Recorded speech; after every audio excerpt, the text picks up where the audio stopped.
What's up, Billy? How you doing? I just got done watching the Chelsea game.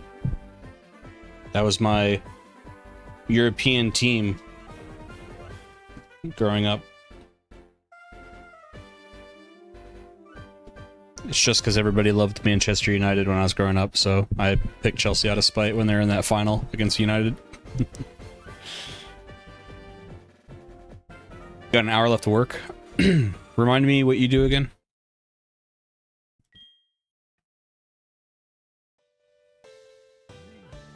Today we're going to be doing some some side content. Call center, that's right. I'm sorry I always ask you. I just talk to a lot of people. Appreciate you being patient. Hookathon.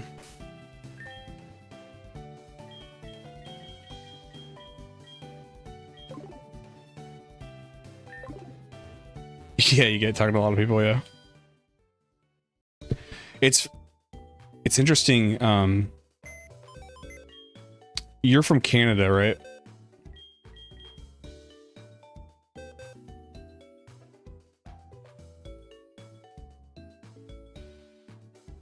Sorry, yeah, I got you.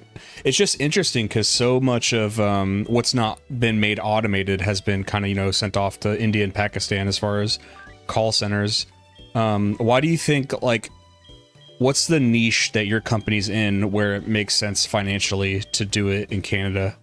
What's up, Retro? How dare you interrupt me when I was watching your red and blue video? Wow! You went all the way back to the beginning, huh? What do you think of it? What do you think of that video? It's crazy, man. Like, I'm already doing Heart Gold, Soul Silver. I feel like I'm maybe going too fast. That's why if you look at my last Pokemon upload, it was like 5 videos of not Pokemon, because I'm like, oh, what do I do when I catch up to contemporary times? What am I gonna do?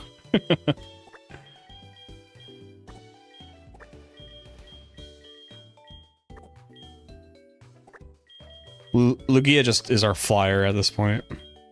I don't want to use this Ho-Oh with anything because I haven't EV trained it yet. I'll EV train it later.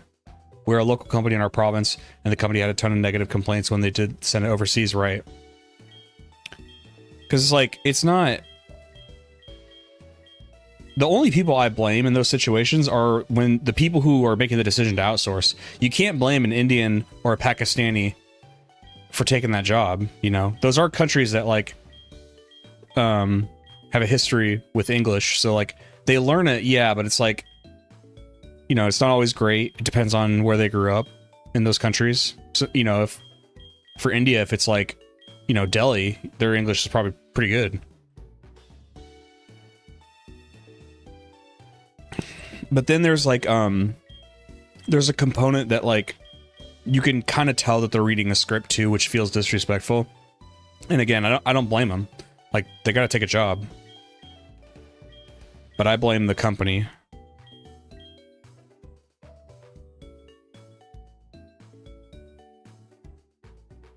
Unnaturally early for a Livid stream. Best timeline. 1 hour early. What's up, love yourself? Yes, I got a ghost. Good, keen eye. Love yourself has a keen eye. Yes, I have a grape flavored, Welch's grape ghost. I'm almost out of ghosts. I need to go to Costco soon, but I'm trying to get to the last. I want to have, like, literally no food in my house before I go to Costco, because it makes, I'm very, like, analytical, if you can't tell, and I want to be able to go to Costco and literally just go, I need everything, and I could just buy everything I need instead of being like, well, I already have the stuff for quesadillas, and I already have meat, and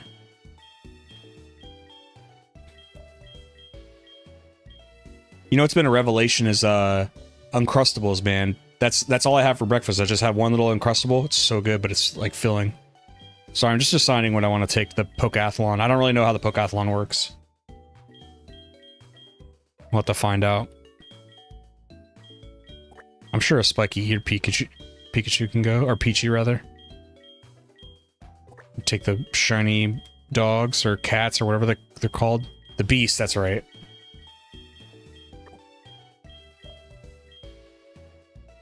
About 13 years ago, the call center was in the Philippines, and when people would call about their furnaces not working. Those folks had no idea what a furnace is. Exactly. Which is like, that's why I don't blame the people from those countries. Like, hey, they gotta work, dude. But, yeah, like, what do you do with that, you know? It sucks. I thought it was great. I threw it on during my workout. Hell yeah, man. That's it's so funny. Well, first of all, I appreciate you watching my content at all, but the fact that you can watch it working out is insane, and I love it. Because, when I work out, it's like super fast-paced, upbeat music. Yesterday, I went to go play soccer, but unfortunately, both soccer fields in my little town were taken over by children, which is fine. But the first set of children were all they were doing were trying to destroy the one goal. It's a community, you know, it's at a local park. They were trying to destroy the goal, and I drove by twice, you know, because I didn't want to be grumpy and get out and yell at kids, you know. So I was like, I'll see if they get bored with the fucking goal, and they didn't get bored with the goal, and they were like trying to hang in the middle because it's like a cheap goal. It's not like a really sturdy one. They're trying to break it from the center. So I'll drive by there today and see if they succeeded or not.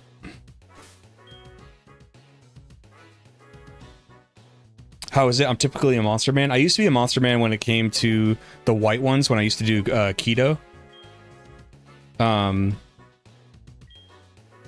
I think I had too many.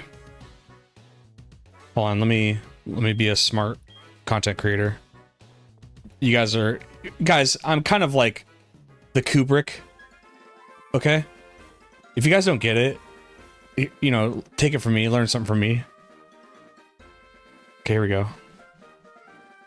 Oh, never mind. Hold on, we gotta get it where it says Pokathlon in the recording. Okay, so here we are. And scene. I think that's when you end a scene. Pokathlon. And we're gonna walk up epically with Kentamago. See, we're not gonna run, we're gonna walk. We take our time. And that's a shot that's going to be in the video. See? Guys, it's all it's all part of it. And then Ernest calls me and ruins the... But here's the thing, I'll edit that out. Anyway, let's do skill course. Sure. You need 300% control over the video, and you're going to have the perfect take. Sorry, love yourself. To answer your question, I really like the Welch's grape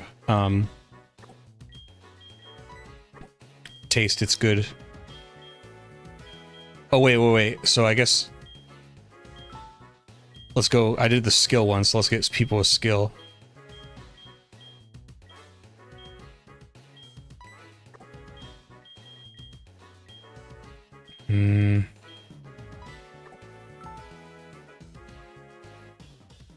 Coincidentally, the ad frame around your Twitch stream is the C4 right now.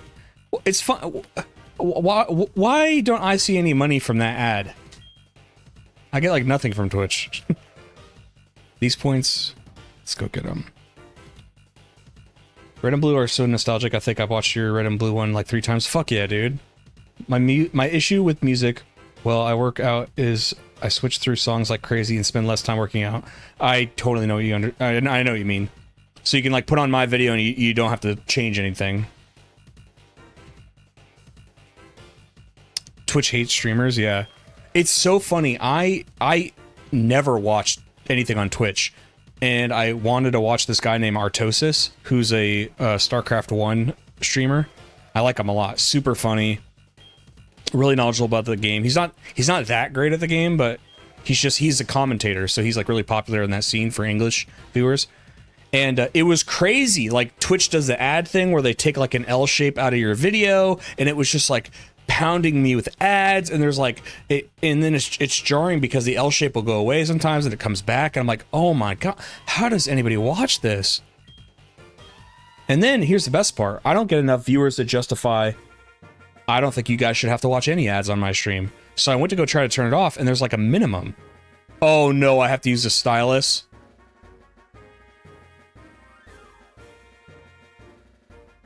Oh no.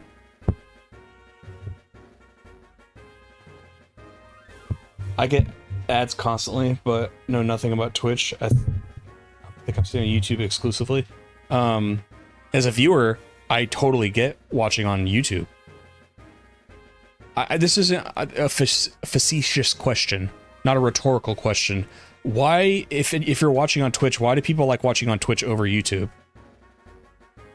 Like, is there something that does it feel better? Like, is the layout better or something? I'm asking because it seems like they terrorize you with ads now, constantly.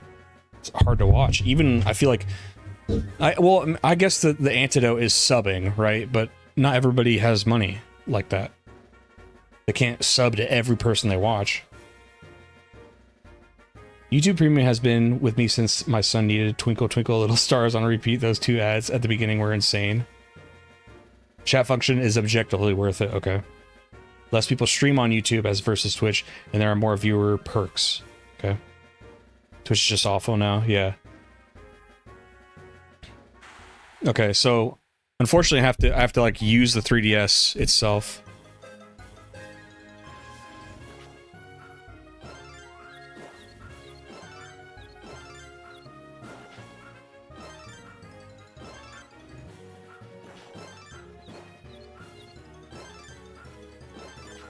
I think I'm doing good.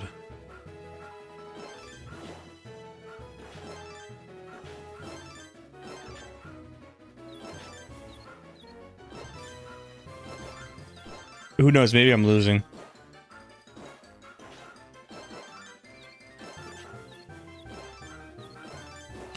By the way, I already like this.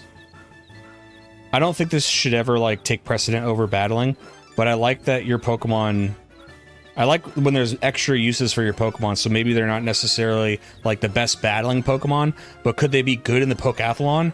I like that thought, because you think of all these Pokemon that are like cool designs and you may like them, but their base stats are terrible. So why would you ever use them? I like the idea that you could like use them for something else. I'm gonna write that down for later.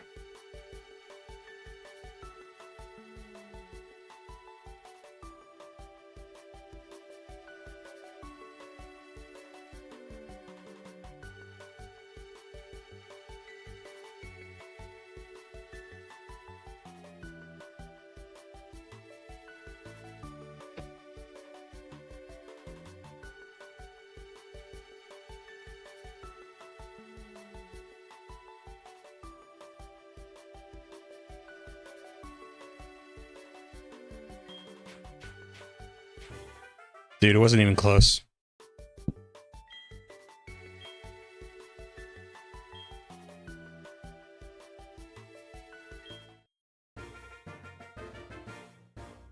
Goal roll.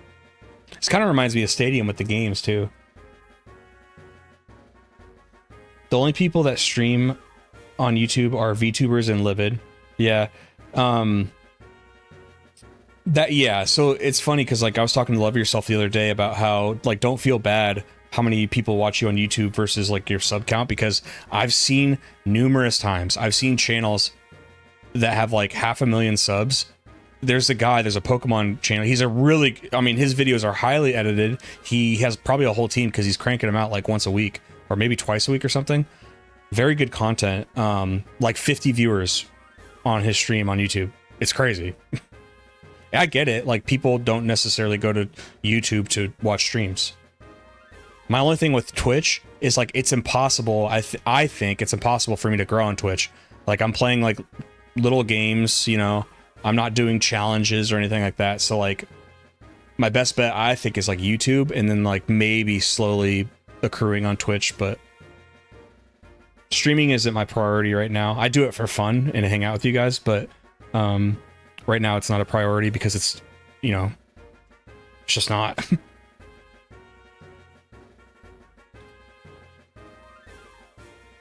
I give away a minimum of 10 subs to my viewers every month, but it goes to random people. Yeah. So, like, the stadium minigames, right. My low deck of beauty was 16. You can EV train, I believe, and make them better at certain... See, I don't like that. I hope that's not true.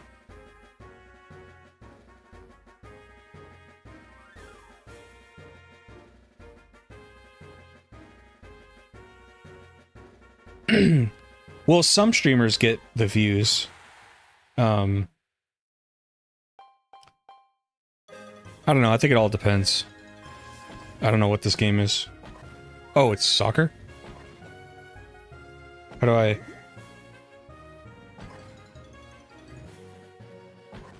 Do I put it in my own goal? How does it know who... Katamago! Yes, dude. Okay, this is kind of fun.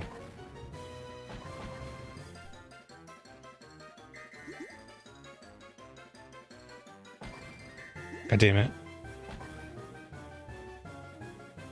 Katamago! Dude, yellow? I mean, I'm just farming yellow, dude. Yellow team sucks. Katamago Messi.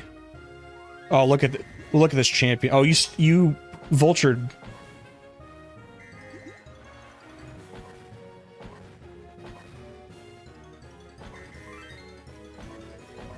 Oh my god. Lugia, please. Lugia, please. Oh my... Mr. Mime is such a good goalie.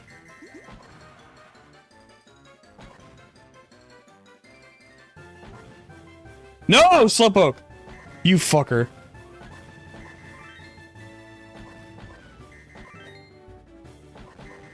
They keep giving Drowsy a layup. That's not fair.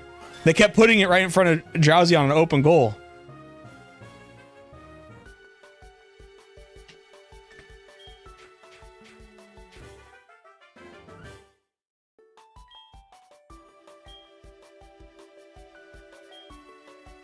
Oh, I still killed it, though. Still killed it, though. To me, streams are 80% personality and 20% game. Yeah, I hope so, because I get distracted so often. I go on rants that, like, I hope, as a viewing experience, that it's like that. And as a viewer myself, when I do really watch streams, I'm not usually... I rarely sit and, like, watch a stream unless the point is, like, a challenge, or they're, like, right at the end of something. Usually I have a stream up as, like, a kind of companion on a second monitor while I'm playing games. You know, unless he's like on a world record pace speedrun, then I'll like watch intently. This one is a mix of Mr. Mime Stadium game and the Furret game, yeah. Have you ever heard of the Djibouti show? They're a variety stream that has one of the first ones I saw doing dual streams. They do pretty decent on YouTube. No, I haven't heard of that. It sounds like a funny show. You missed a chance to put the golden ball in the net with her goal. True. How you doing, Wes? Did you watch that game? So this is a few years ago. The Xbox One had the TV input, and then there was a Windows app to stream the Xbox One on Windows. I would stream my Switch through the Xbox One. What the fuck? What?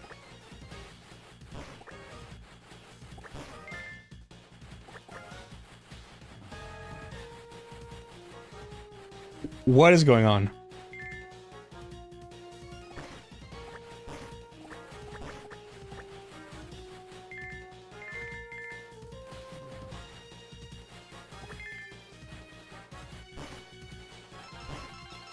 What the fu- What even is this game?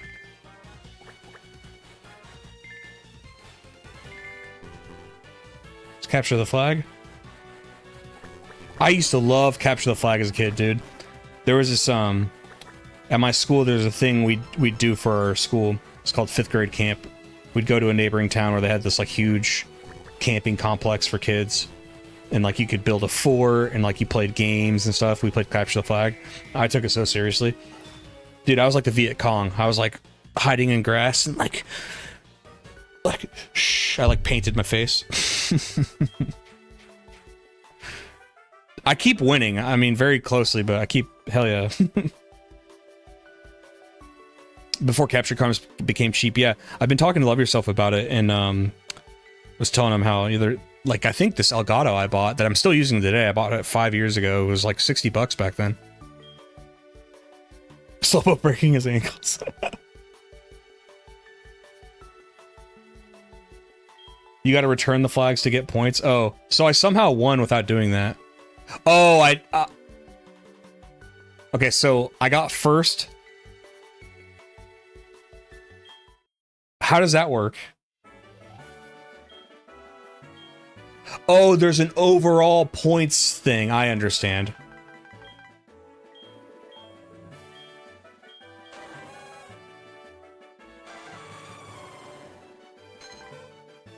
So it's kind of like the Olympics. What's up, Poochie? I'm not Kira. Dude, hey. You just wait. You just hold on a second.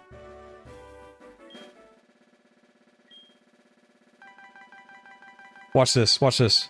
Watch the magic happen. I may not be Kira, but she's definitely not me. How about that?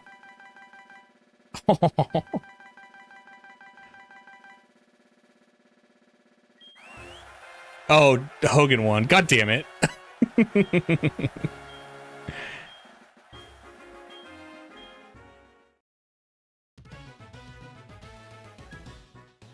How you doing, Poochie?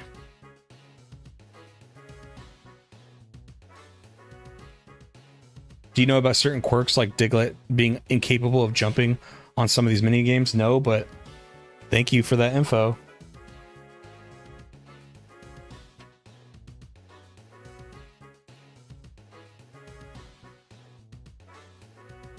If you got any more of those, let me know. Hogan uses creative control clause. Like Hulk Hogan. What, you mean lying? Somebody was asking me if I like wrestling, and that was one of the things I mentioned was I like learning about the business and the history. And, because I don't watch wrestling itself. And, learning about, like, Hulk Hogan and how the rest of his world feels about him is so funny. Like, there's a Jim Cornette one where, like, him and his buddy on the podcast just read this entire Reddit thread of, like, all of the lives throughout his career. It's so funny. Like, he has one where he says he was going to be the bassist for Metallica. That's one of my favorites.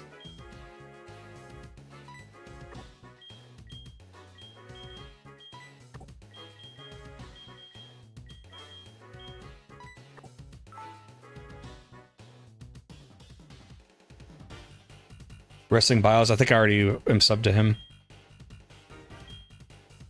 You name a choke, Hulk Hogan. You have to check the Pokathlon stats of your Mons to get the best team for each circuit. I'm Exa, bro. Glad I'm catching the stream. Said I missed out on Gen 5 conversations. Don't worry. We'll have them on the Gen 5 video. Can't wait. Just trying to beat this. I'm gonna... I don't know, and this is my fault. I wouldn't call it burnout, but I've been more partial to procrastination and playing games casually since the Majora's Mask video, because that was a very, very, very hard process. Every day I was like, 16 hours every day last week. I'm serious. I'm dead serious. Like writing the script, editing, playing the game. So I don't know, I was just like, I wanted to play Europa Universalis for the last couple days.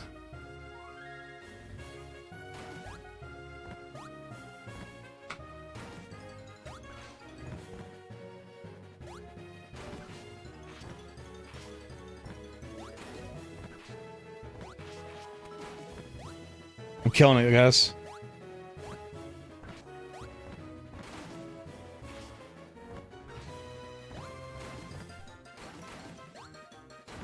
Look how good I'm doing.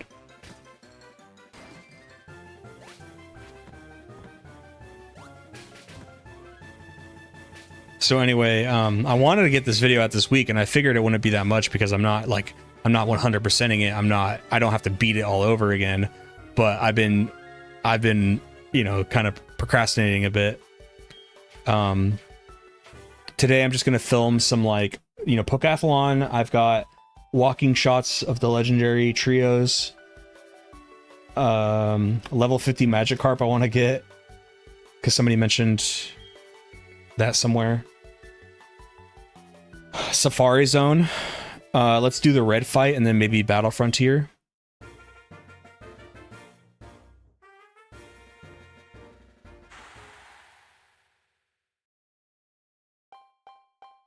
Oh, we're back to doing this. Okay. Poochie, do you know how many games there are in total? Because like this one is recycled.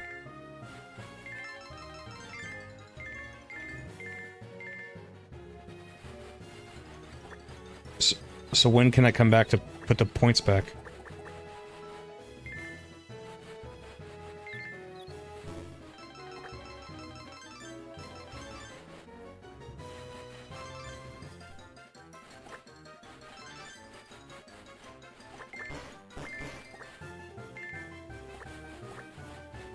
These fucking umbrellas.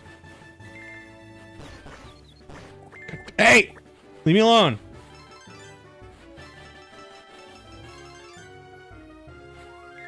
Alright.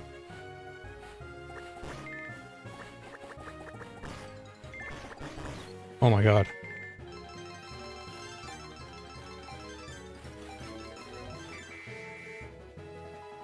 MM is a taxing game. The burnout sounds so real.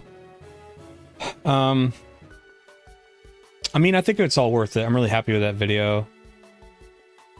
I don't know if you'd call it burnout. Like, I'm not... I think for me that's a even more elevated thing than what I feel. I just feel like I'm kind of just like, whoo, you know, let's take it slow. I kind of intended this Soul Silver video to, or Heart Gold Soul Silver video, I intended it to be something that doesn't take a monumental effort like that did. Reliving the War series, so sad it's coming to an end. He also said Elvis was a huge Hogan fan. Elvis died before Hogan was even in wrestling. Yep. That's another good one. There was one where he said he was at... He said it was crazy. He says he was at some wrestling event in the UK when he was like provably somewhere... And he said he was like doing a Make-A-Wish thing, which I don't know if that's a UK thing too. But he said he was like doing a Make-A-Wish thing in the UK, and like that's where he met such and such celebrity. But then they verifiably found that he was never at that event and wasn't even in the country, like not even there for promotional stuff. Like he was verifiably somewhere else, and it's just like, you're already Hulk Hogan. Why do you have to lie about stuff? It's really weird. Every Pokemon had a little, like a threshold on how good they can be in each stat.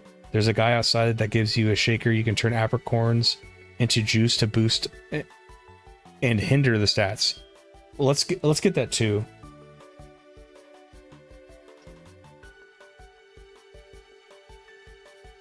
Why does it look so unfair? They're like so much faster than you. Yeah, and I don't know if it was me, but what felt more unfair was like they do just seem objectively faster than me. Like I don't think there's a way I could be faster than them in that respect.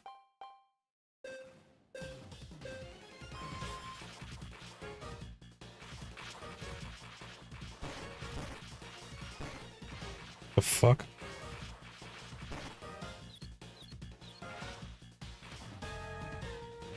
This is crazy.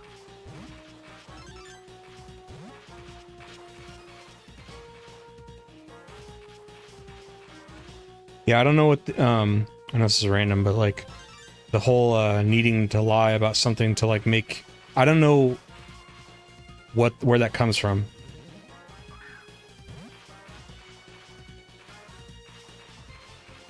I'm not acting like I'm better either. Like all humans have character flaws. Mine just, I don't think are like that, but it's hard to understand that because one of the more fascinating ones is like I said, so Hulk Hogan, like why does he feel the need to lie? You're already Hulk Hogan. Like you should be pretty stoked about who you actually are. You don't need to do all the other stuff. Like Love Yourself might know what I'm talking about.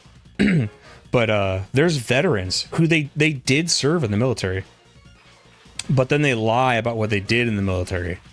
It's like, man, like, okay, I don't know what to do with this game. This is stupid. I don't know how to go. Oh, I'm supposed to switch. Okay, my bad, my bad. That's on me. That's on me. Switch, Raiku's tired. My bad. Raikou, I think, is your best Speedmon. Pichu getting dazed easily because it's little low strength. Entei came out and was dazing everything he hit because he has good strength. Okay. Me hearing all the Hulk Hogan stuff to me is like the top of the iceberg of wrestling lore, but Then I remember this stuff was so funny to hear when wrestling was still new to me. Yeah. What's deep in the iceberg? Like Chris Benoit, or no? Is that still top?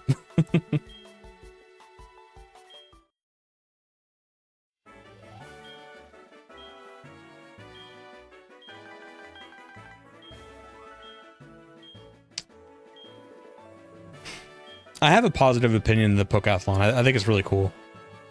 Obviously, I just need to learn the rules, and I think I'd be even better. But this is still really cool. Top of the iceberg. God damn it.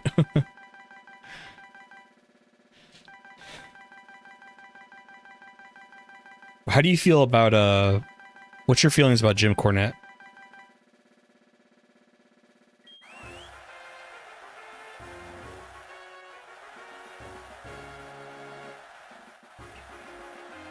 You love Jim Cornette?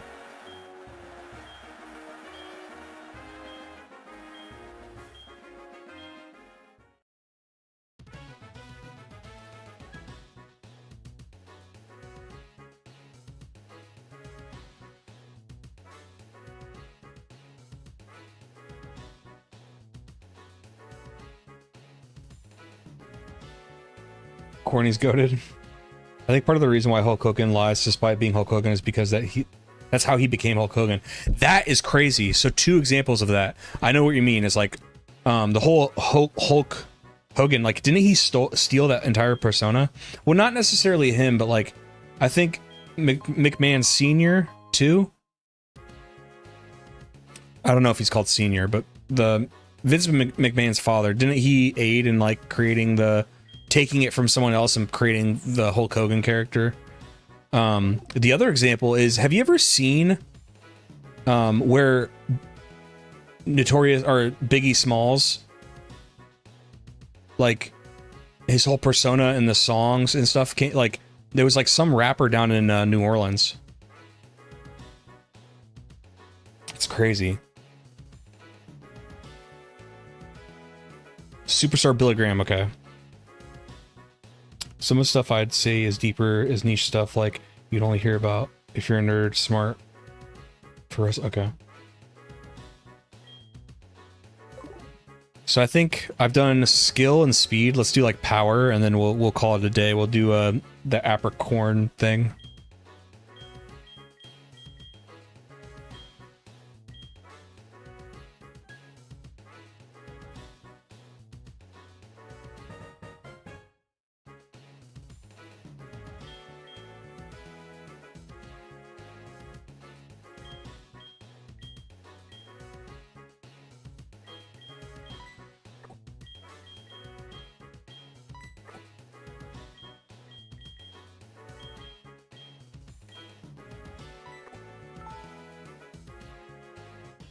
Oh, you could play this multiplayer?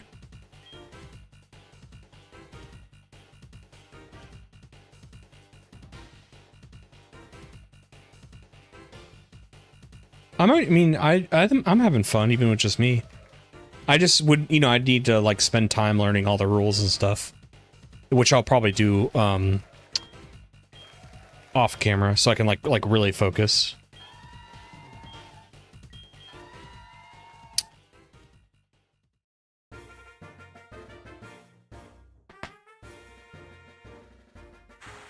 Basically, like, these last couple streams have really been for footage. But I already played this. I already played casually like 2 months ago. So, I mean, I already have a lot of things to say. I don't really need to play through it again, you know? And this video structure is all about, I don't need to be ground up about the Johto region, you know. I already did that in a different video, and I'll recommend my own video. Be like, hey, if you want to know everything about the Johto region, like, I already made a video on that. This is just comparing the changes. Cornette is not someone I prefer, but he's undeniably one of the smartest wrestling historians. He knows a lot, but God, he's frustrating for how stubborn he is. This is basically the contest of this game. What do you mean? Like, you mean I've done them all, or what? It's funny hearing him pop out with anger, though. I have the same assessment on Jim Cornette. I think he's very stubborn. He can be a bit obnoxious. And I'll tell you what, I was like kind of totally in his camp because I only ever heard it one way. Like, who's the guy? Who's his arch rival? The guy that was like the writer for the WWF. Vince Russo. And I finally watched a podcast with Vince Russo, and like, I gotta be honest, man, like, he kind of had a lot of good points, and his attitude towards Jim was pretty. He was just like, yeah, I mean, he hates me, but like, I got to hear his side. And you're right, Jim is incredibly knowledgeable. Like, he can just rattle off a bunch of like all these different things about wrestling history. You can never take away that Jim is not like a wrestling fan. He loves it on a purity level. Like, he sees it as like more than like a sport almost, or more than like entertainment. It's almost like something else, something even bigger, and I can respect that. But I almost think that his Vince Russo thing is only fed by the fans even more. I think Jim likes having a villain. Like, Vince Russo is truly his villain. Not many people can say that they have like an actual arch nemesis in their life, and like Jim does that with Vince Russo. It's crazy. Guys, I don't know what the fuck this game is.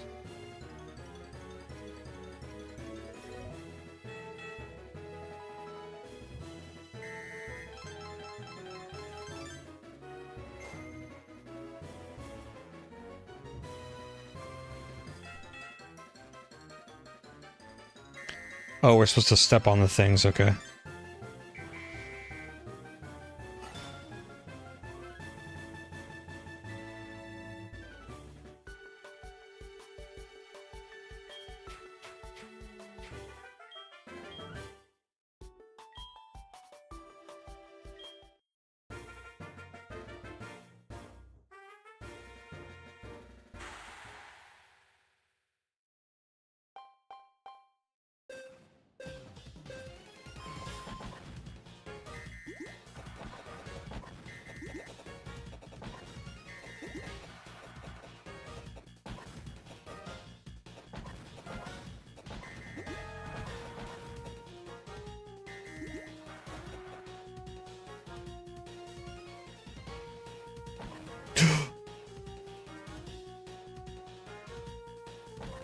You fuckers.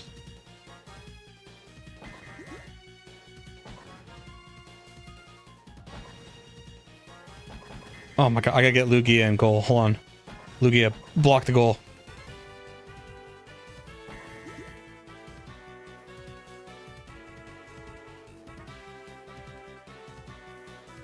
I just scored on myself. No. Oh my god, no. I just did it again. Look at it. Get in goal. The worst goalie I've ever had. Hold on. Until you get in goal too. How? You... Okay, they're harassing me. Nobody talk about this. This didn't happen.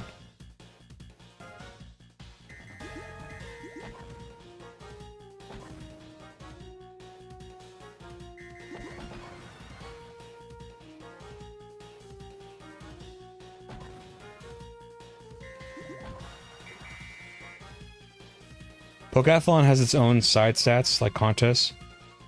You get your own side set of awards you collect in the gym. Like gym badges or ribbons, and contests can do it with other players like contests. That's cool.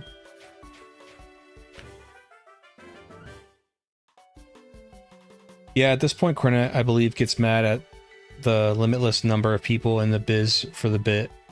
He more or less knows that this remarkable thing about it and why people listen to his podcast. Right. I mean, you could apply that to any thing. Like, drama will, like, you know, drama sells. I think drama, it's almost like, I don't know, I think you could, like, rise as far as social media. You can rise really quick with drama, but, like, you lend yourself, like, when you use negativity to like grow, I feel like that's what you invite, and like you always gotta be careful because like it can turn on you really quick. Because I think people have like a thing where like if you're gonna talk about drama all day and you're not absolutely perfect all the time, they're gonna get even more mad than they normally would if it was some other kind of content creator. Cornette's take on the Kendrick Drake beef was hilarious. I'd never heard it.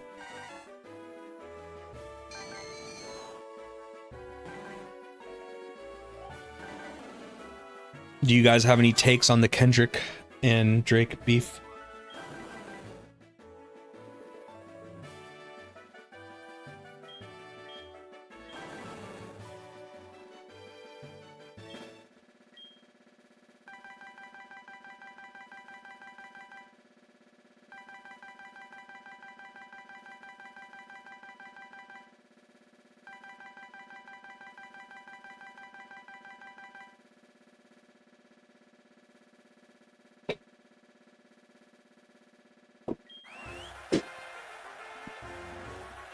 One of the, you know, I'm kind of a casual hip-hop fan. I like a lot of 90s hip-hop and rap. And I'll pop in occasionally on contemporary beefs. And I will say the Bad Baby beef was pretty funny. She wrote a really good song, man. That's a good diss. I forget the girl's name, but the daughter of Travis Barker. Oh yeah, Alabama Barker. Which is like, listen, you guys have to understand, I love Delusions so much. And Alabama Barker, like, I saw a clip where when she was like, 12 years old, she made like this country song, and she's like, this cute, little girl, kind of looks like she grew up in, the Hollywood Hills and stuff like that. And now she likens herself as like a black Atlanta rapper. I love Delusions. So it's so funny to me. Like I don't hate those people at all. I think it's so funny. It's crazy how you could go from like rich living in the Hollywood Hills to be like, yeah, I'm a black Atlanta rapper. That's and just like people around her have to just like go along with it. That's so funny to me.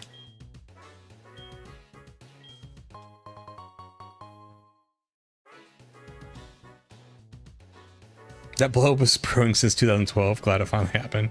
Something I really appreciate about Johto Gens 2 and 4 is how Evo Stones are basically locked to Kanto. The Athlon being available gives the player a true Johto experience.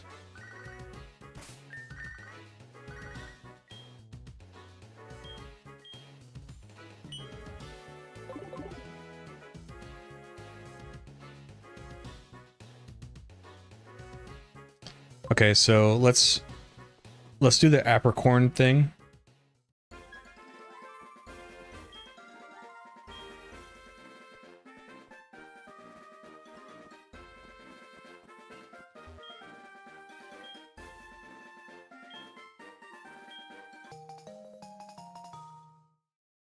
It's called the Apri Blender.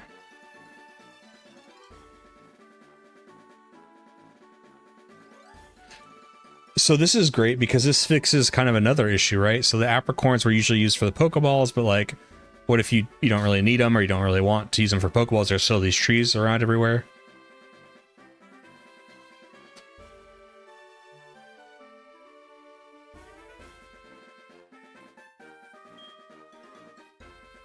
Yeah, Wes, I agree. Because they're already everywhere. If the trees are already everywhere, like find another use for them. I personally like, because if I could say I'm one thing, I'm like probably like a casual shiny hunter, and I'm really particular about trying to catch shiny Pokemon in particular balls to like match the color scheme, or the theme of the ball matches the theme of the Pokemon, like capturing Dialga in a time ball. See what I'm saying?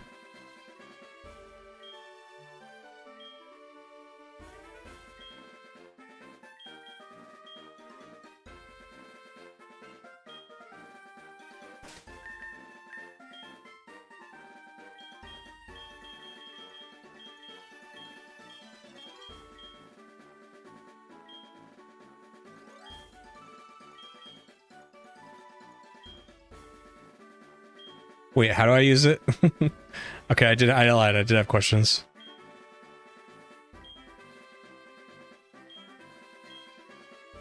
Choose from the 3 Apri blenders. The labels tell you what kind of drink it is. Different drinks have different effects. You should use them to suit the event you want to participate in. That's how to make the Poke Athlete. Remember this. If your Pokemon's performance is maxed out, you cannot make it higher. You should check on your Pokemon's performance before you get the Apri Juice. Okay.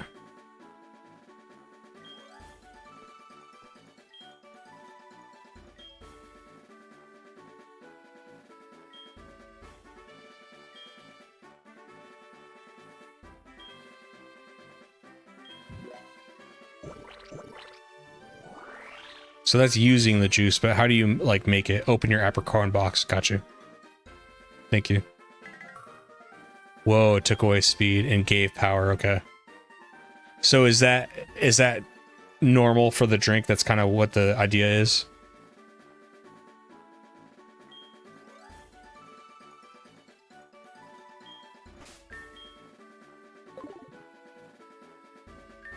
Oh, by the way, I bought Twilight Princess and Wind Waker HD on eBay today. So those videos will happen eventually. Probably not until June.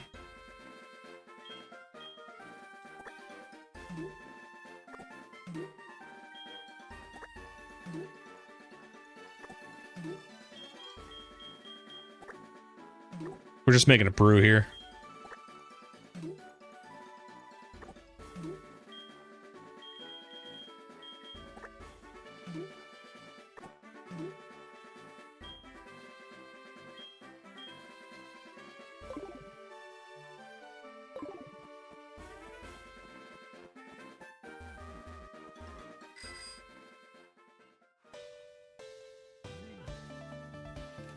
No more texting or red lights. Welcome. Glad you made it back safely.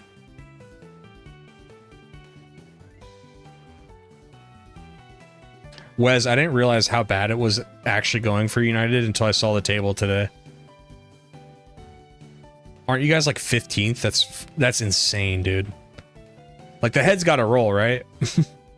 For a club like that, I feel like that's so insane.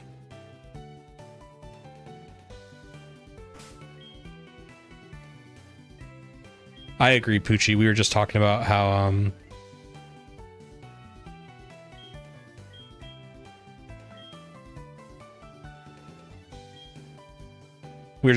like this gives it much more usage. Oh, that's cool. And then it tells you that's really cool.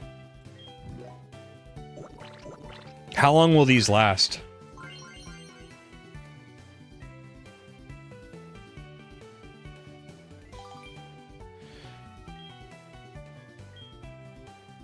Oh, and then it has a few drinks in it. That's pretty sick. Oh, this sucks. I have to download the stream later because I wasn't recording. Dang it. Yeah.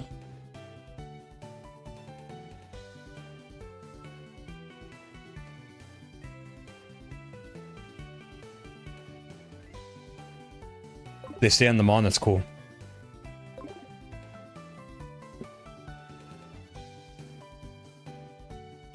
Oh, gosh. I guess it's only downloading like... Yeah, that just sucks. I have to download the whole stream. God damn it.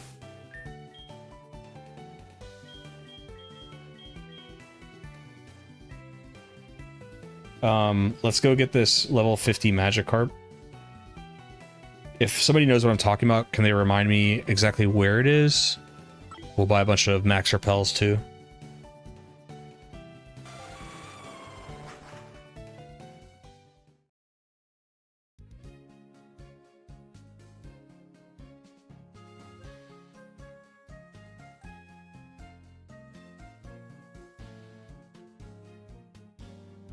There's like a level 50 Magikarp.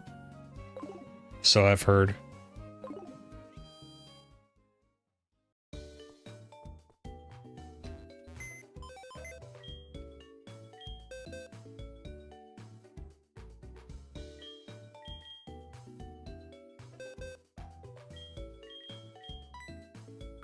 It's not the like a rage. Somebody said it was in like Blackthorn.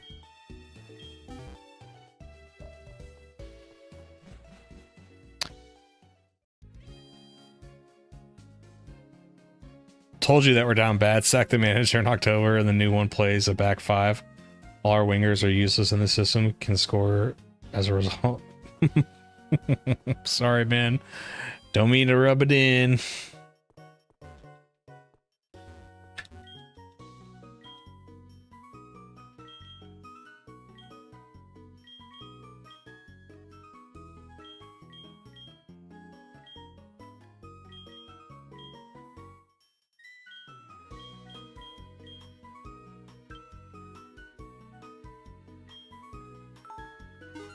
South of Lake of Rage.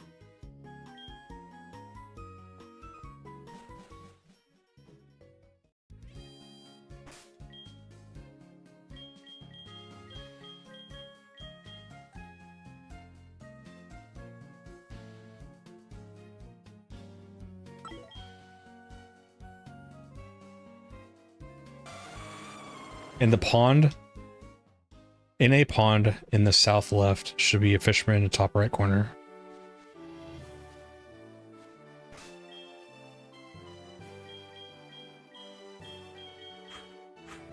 One 1% encounter, but hold on. Somebody says you can use max repels.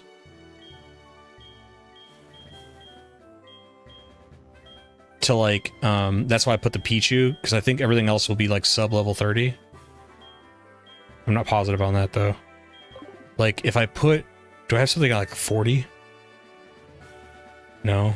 Oh, I have Lugia. I could do Lugia at up front.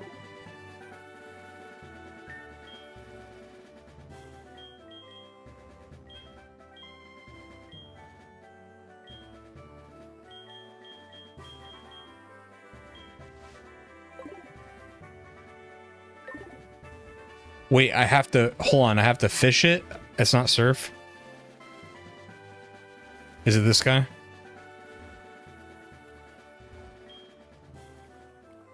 You can catch a 100 Magic Carbon Platinum? Well, we got to do that for the Platinum video. Remind me when I start playing Platinum.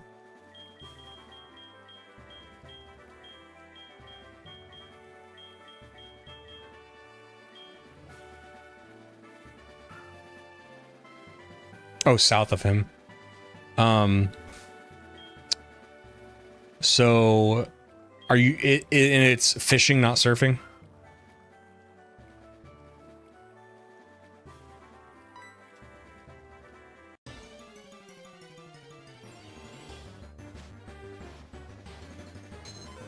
God damn it. Never mind, I don't want to do this. And by the way, 50 isn't as cool as 100, level 100, so never mind. We're going to go to the Safari Zone now. And I would love to hear some opinions on this one, because I have a negative opinion of the Safari Zone in Johto. I think it's dumb. I think they should have put the original Safari Zone back where it should have been. What an amazing, beautiful redemption arc for the fact that they had a tight development window and didn't have enough space for it in the original games. They could have put the Safari Zone back. And they could have even still played around with it, because it's 3 years later. They can like tinker it a little bit if they wanted to. It's surfing for the level 50? Okay. Well, then I can go back for that, but...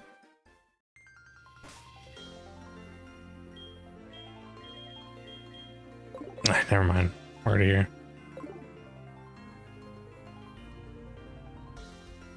I also don't like that there's like a whole added region that like feels different. Like this obviously wasn't in the original game, and it feels like it wasn't in the original game. And I know that may not make a lot of sense, but like maybe because I'm hyper aware of like how Johto feels and looks. It's just I don't love making a bunch of new landmarks. Like the Pokeathon is different because like it's not really like a whole new route. It's just like a building that they put off near the national park that I can accept. Making like a whole new route is weird.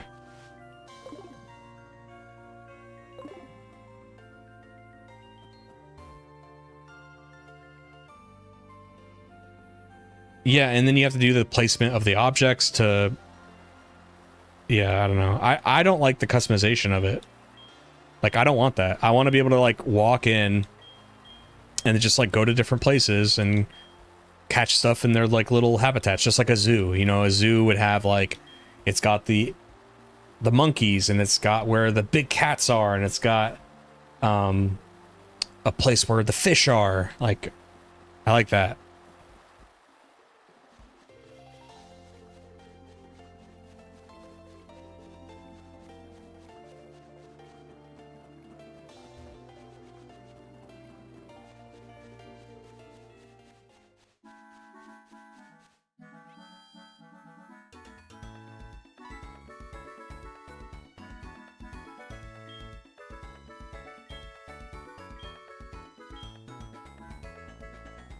I don't like how you have to do these like little missions for them. I don't know.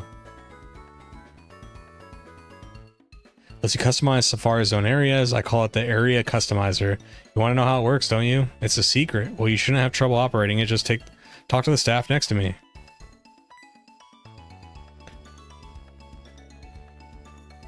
Yes, I agree with Wes.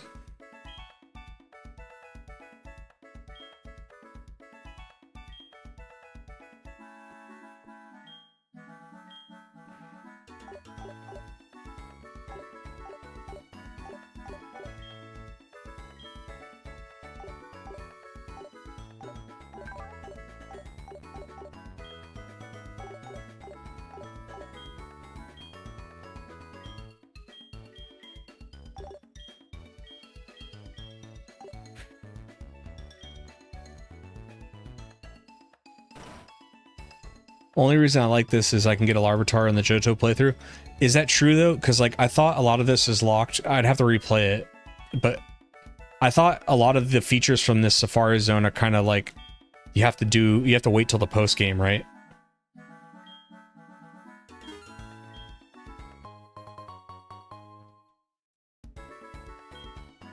I don't know. I'm about to redo it myself. Maybe I like it. That sorting thing wasn't as like annoying as I remember it.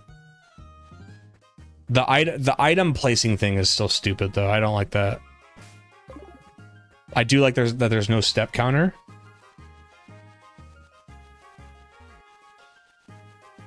You just need to work a bit for it. I don't like that.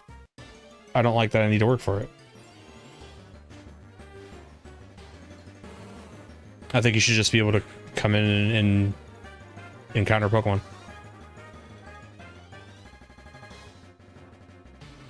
Like, you already have to work for it. You already have to do, like, these things for the guy and, like, show him Pokemon and stuff.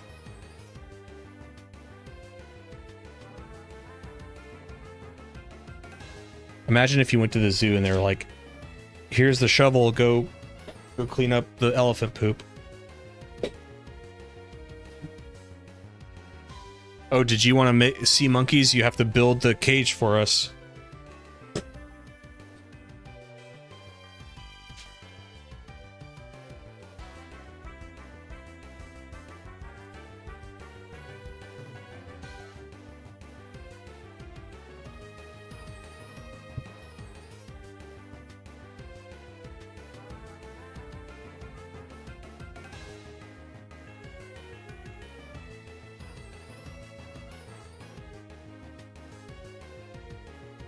This VAR zone is weird because they call you to come back after a set amount of hours pass while the game is being played. Basically, just leave the DS on after you beat Chuck, and this part unlocks. A little bit arbitrary. Like why? Because this game does improve. Like the Pal Park, for example, you can do it multiple times a day, not like 6 Pokemon per day, right? That's like because. Alternatively, the question is like, why? Like, why make me wait an arbitrary amount of time? So they fix that, but then doing something like that, oh, just wait several hours in the game, and then this thing will be unlocked. Okay, why? Was the idea like, if you didn't want me coming here till a certain level or until a certain point in the game, just do it that way.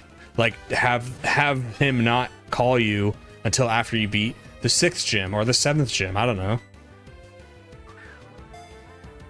Would have been more ideal if we unlocked biomes rather than getting decorations and then decorating. See that? There you go. See, I like that. The whole item thing is like, okay, that's...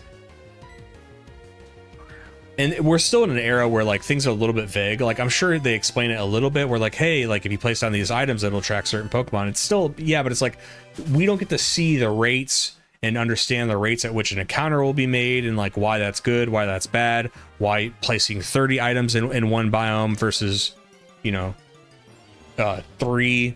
I don't know. There's just like, I don't like the idea that like you would need to remove yourself from the game and go check online to understand something about the game. It should be simple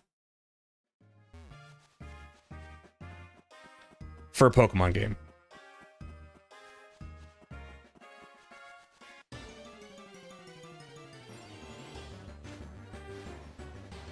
The starting biomes is random. I think Larvitar is in the mountain biome. If you're lucky, the Safari Zone starts with the mountain area, and you don't have to customize tiles to get it. I thought when I came here doing my playthrough, and maybe it's what you said, maybe I could have come back within a few hours and it would have been open, but my Soul Silver playthrough, I was trying to come here, and he was like, oh, I'll call you when it's done, but that's probably what you were talking about. And again, to me, what that means is I will probably get called after I get to a certain point in the game, you know?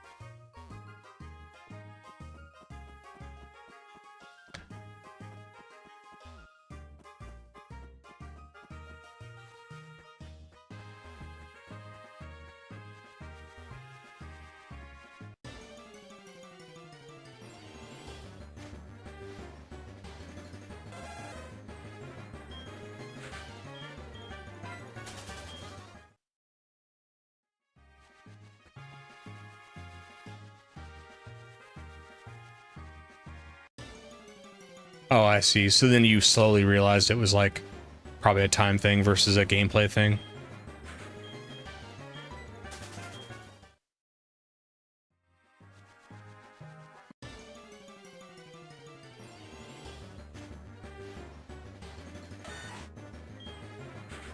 And I don't like, okay, so when you're given customization options and you don't fully understand like what the repercussions of it is, that's when it starts turning into like I would rather the experience of completely hands off, you tell me how to experience this thing, and I just enjoy what you guys created versus like you kind of put it on the player like, oh, make your own place, and it's like, ah. And then look at what this becomes. Like there's the Safari Zone feels like almost like it feels like a real, like a untamed area. Like they just put a big fence around, you know, and a couple of buildings inside. This looks very like video gamey. Like look at how, you know what I mean? Like just like biome with some grass, biome with some grass, and they all interlock like a puzzle. And it's like, I know we're playing a fantasy game with mythical creatures, but also like so how, what is the practicality of this? How does this work? You pick up and move around land masses for me? I don't know, it's weird. The grid style, yeah. Like if they did a little bit something with it, where like, you know, it looks like a grid when you're making it, but when you get inside, it looks more like natural or blends into each other or something. Maybe that'd be better.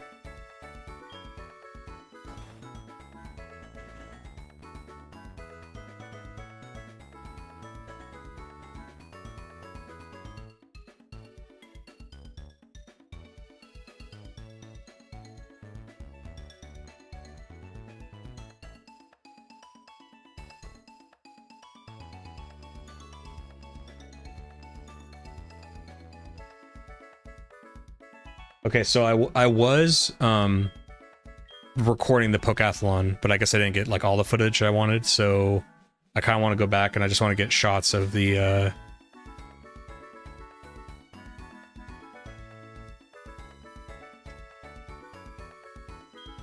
Apricorn guy. Probably be easier than downloading the stream later. One reason I love cities like Violet City is how dynamic shaped it is. Like, I love the star sting.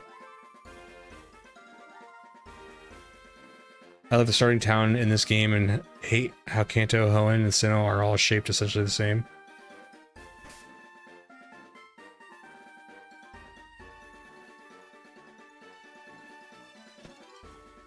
I'm trying to think, shaped the same. Yeah, I guess you're right, because like Pallet Town, Hoenn, and Sinnoh, yeah, it's always like 3 houses with a professor's place, right? Whereas, oh, I guess like Sinnoh changes it a little bit because the professor's lab isn't until the next town, but it's just, I get your idea though. New Bark is pretty similar though.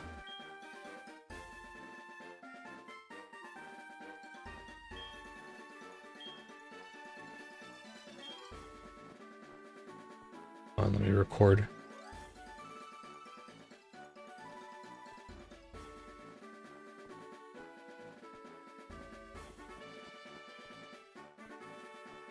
I'm trying to look cool.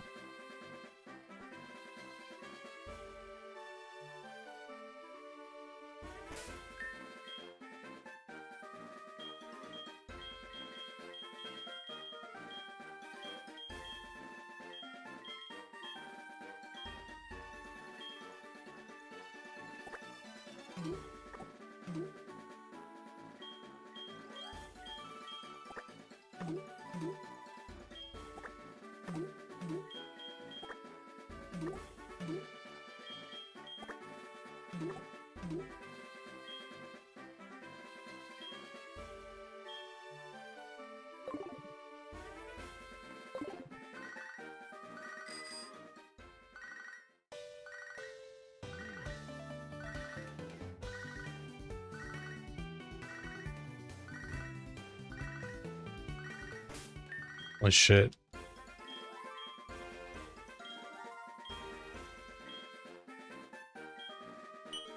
What do you think? What do you think of phone calls that have no like practical effect like that one? Like he called me. He says he likes Psyduck. I'm trying to remember that like I'm an adult, and maybe I would have liked that as a kid because it would have made me feel like I really am friends with that person or something. I don't know. I remember being annoyed by that as a kid too. Like, why? You know, if you're calling me for a rematch or for an item or for like a horde or a spawn, I like that.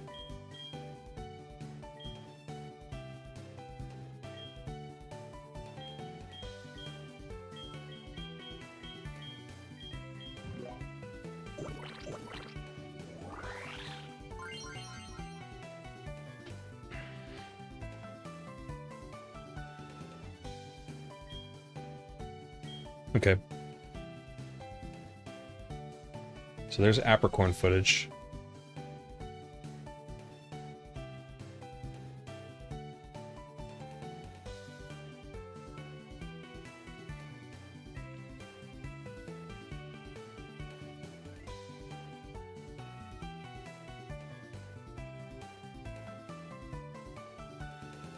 Kind of tries to show you the world around you is alive and these NPCs have regular days too. Fair enough.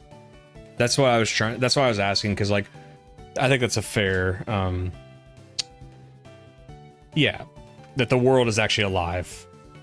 Like these people are out there doing their own thing just like you. Hoenn and Sinnoh starting towns are dead ends. You basically don't have to come back once you leave Pallet, and Cinnabar South you have to cross it. New Bark. Yeah, that's a good point.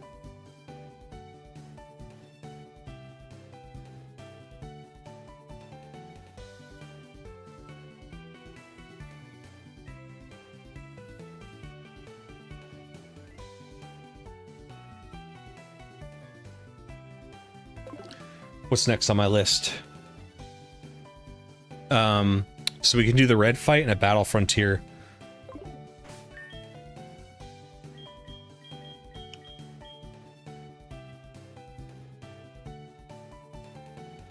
Yes, I will talk about the gym leaders, like rebattling them and stuff.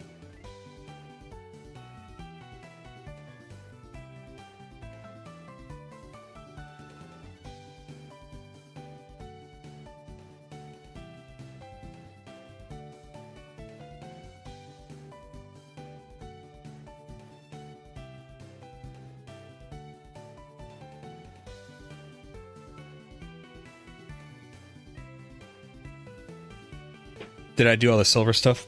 What do you mean?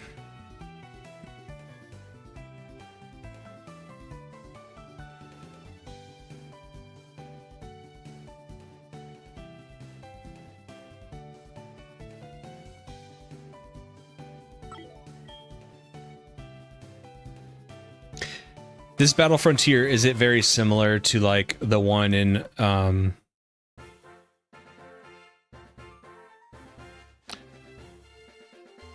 so I want to say too, when I was kind of complaining about the addition of the Safari Zone, this makes a little bit more sense because you're in a coastal village.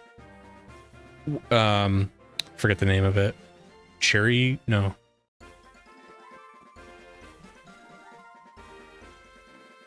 Route 40. So Route 40, what? Yep, the town name. I need the town name. After you beat him in Mount Moon in this game, he goes to train in the Dragon's Den. You can have a tag battle against him, against Claire and Lance. Is it on a particular day? Olivine City. So Olivine City is kind of like this like coastal city, you know. So then this is where the battle tower used to be in Crystal, which makes sense that it would be placed here. But then when you get to the outside of it, it looks like a tropical coastal area, you know. So I appreciate the space used here better than I do the Safari Zone. Because the Safari Zone, they added like an entire new route, and it's like, what? And to me, it just feels out of place. Like, it just in my brain, it's a weird thing that like, it doesn't feel right. Because I think all the other little changes that are in this game feel like they make sense, you know? But I guess when it comes to like, and this is probably just a personal issue.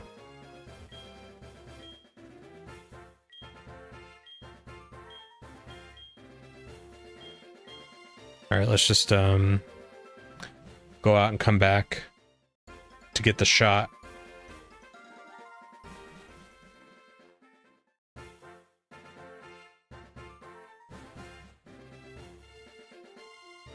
Hold on, let me enjoy the scenery a bit.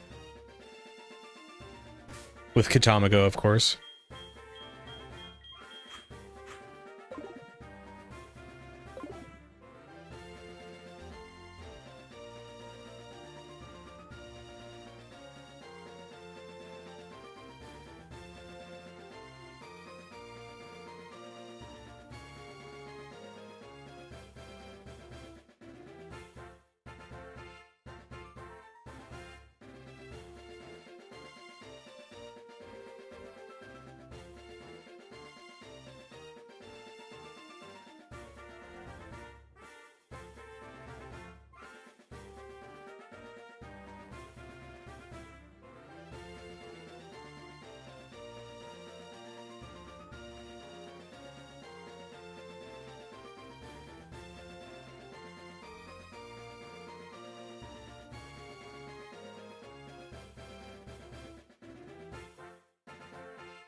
The trees are the same as in Sinnoh post-game. They basically copy-pasted it here. Just in Sinnoh, you enter from the west because it's on the boat side. Even if that's the case, I still like that it kind of matches like the surroundings of Olivine City being like a coastal village because he's like a little bit tropical, you know? I guess... and it's really not that big a deal. It's really not. What'd you miss? Just... we did Safari Zone. I complained about it. It's not the worst thing ever. I just don't love it either.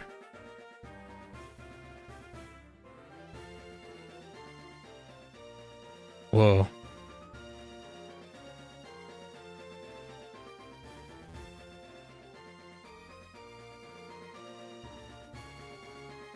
Well, hell of a building.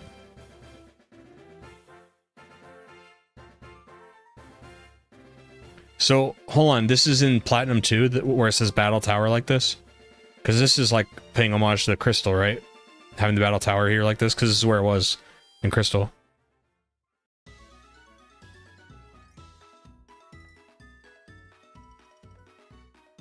Did I catch 120 Tauroses like Ash? No. That could be a funny video. Like speedrunning catching 120 Tauros. How the hell would you do that, though? Is there a place in... Is there a place in Yellow to confront wild Tauros outside of the Safari Zone?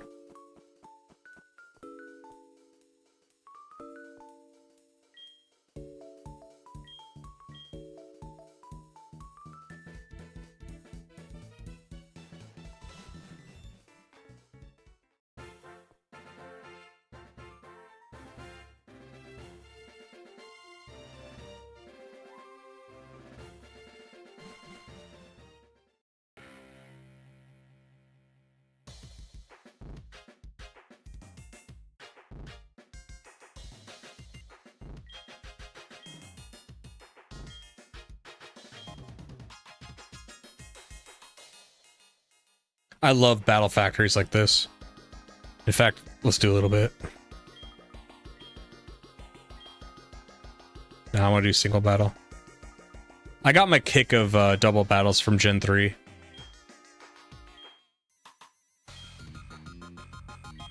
That shit from the anime killed you.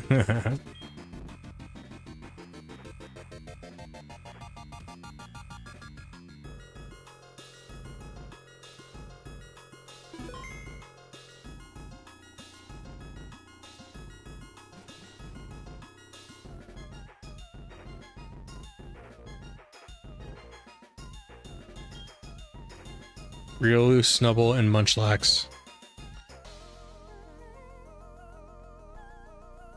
Battle Factory and Battle Tower are the only two returning facilities. What was the other one across the way that I was just at? Yeah, so just choosing Pokemon appropriate deliberation. Sounds like a fighting type would be good.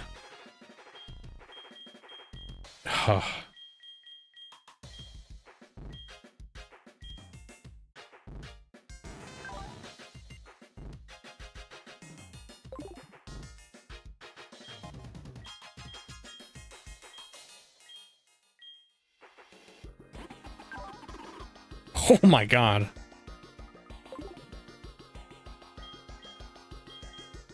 Oh, Mudkip. He was my... I used Mudkip in the Battle Factory in Emerald. It was so good. Or not the Battle Factory, but the Battle Tent. It was so good, dude.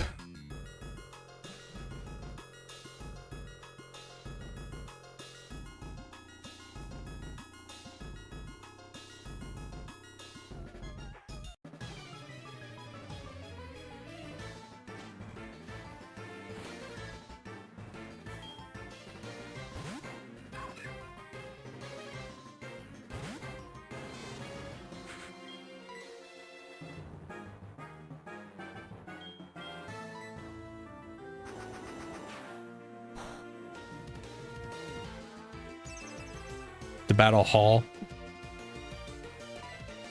What's the gimmick there?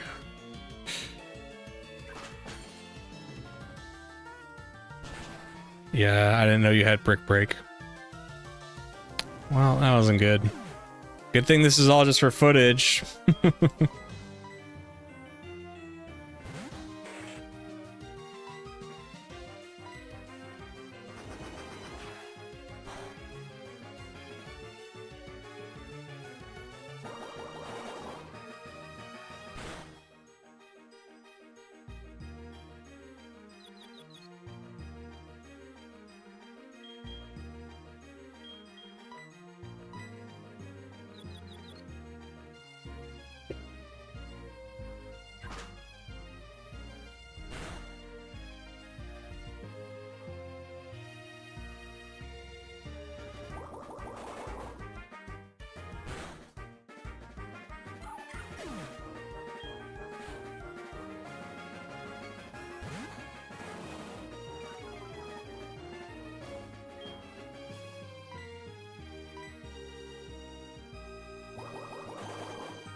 Basically, you pick one Pokemon, and you pick what type you want to fight. You need to keep going in the same Pokemon. Maybe each type a set number of times the facility boss appears. You choose one Pokemon, then you pick what type you want to fight. Oh, interesting. That's pretty cool.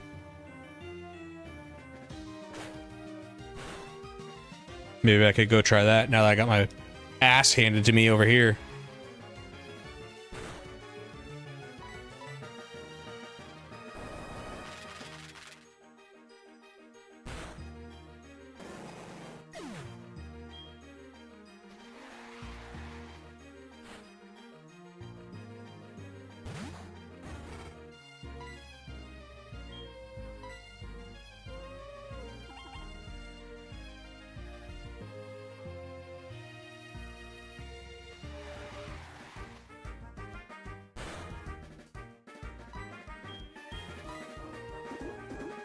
Every time you pick a type of Pokemon, that your face is random, and every time you fight the type, it gets more difficult.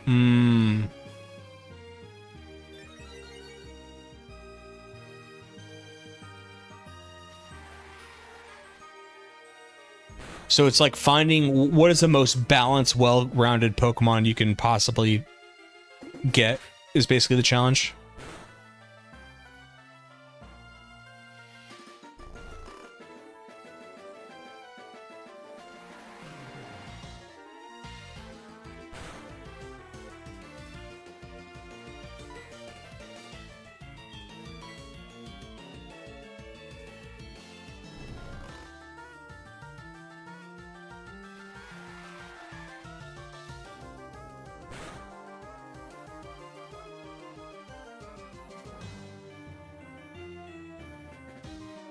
I don't know what it is about the rentals, but I like it. I think it's because it doesn't take any, like, it just takes kind of knowing the game and, like, finding out which rentals are good, but it doesn't take EV training.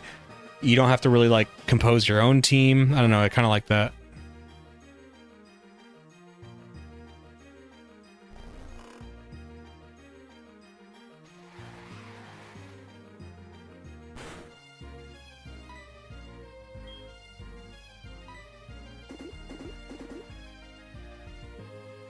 What's up, Alexander? You missed so much from these streams. You're good. We've just been doing some, mostly just for YouTube, the YouTube video. We haven't really been doing much. You'll get to see, we're going to do the red fight after this, I think. I might want to get footage from what Wes was talking about. I forget what it's called. The facilities boss gives a nice speech about, did you pick your Mon because it's powerful Mon, or did you pick it because it's your favorite? Yeah. I like speeches like that.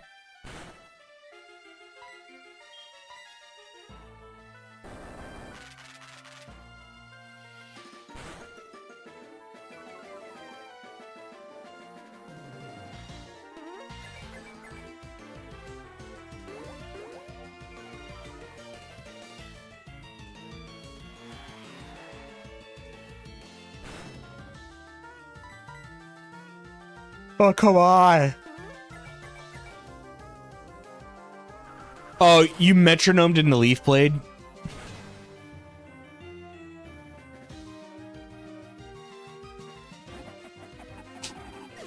You guys know this is bullshit, right?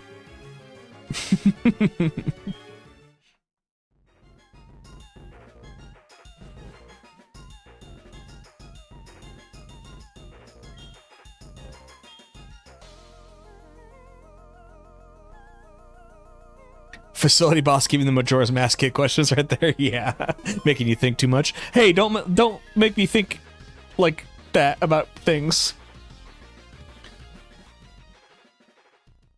As a kid, I always try to do it with my starter because of the emotional bond you get with it. Yes, that's a very real thing. I used to always, whenever I'd fight Blue in Red and Blue, I would try to beat his starter with my starter as like a fucking huge flex.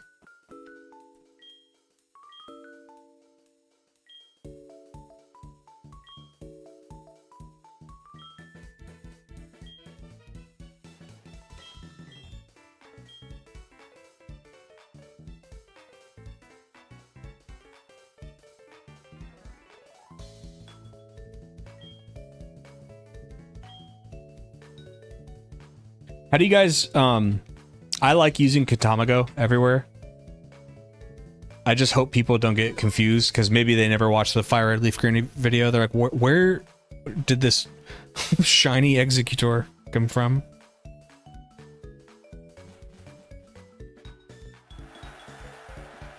Whoa, this is cool.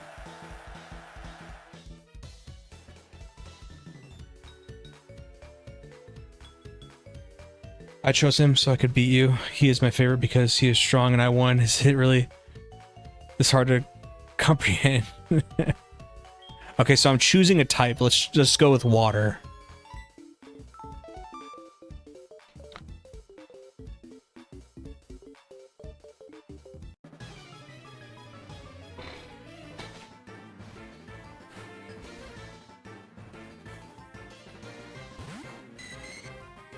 Whoa.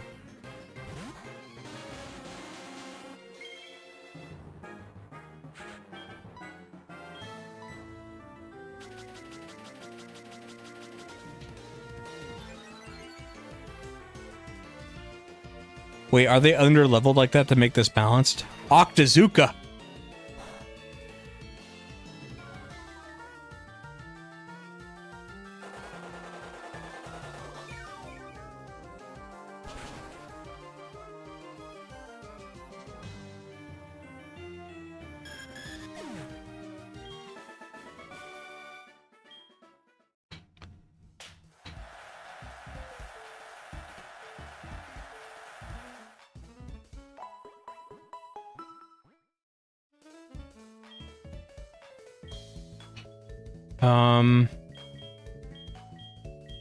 Yeah, once you do the easy ones, it's like, oh, I see, they get harder and harder.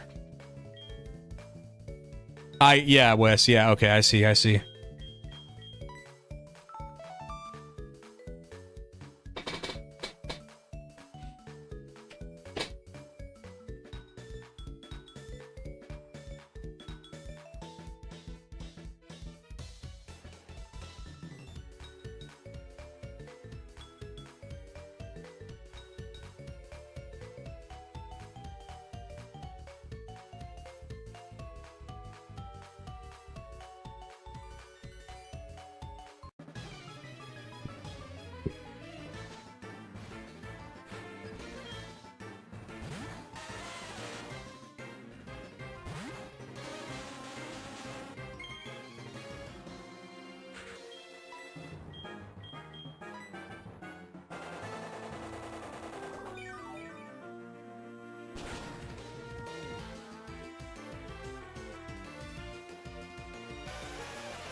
I'll be right back.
You can get Celebi through an event. You can't get it naturally. No.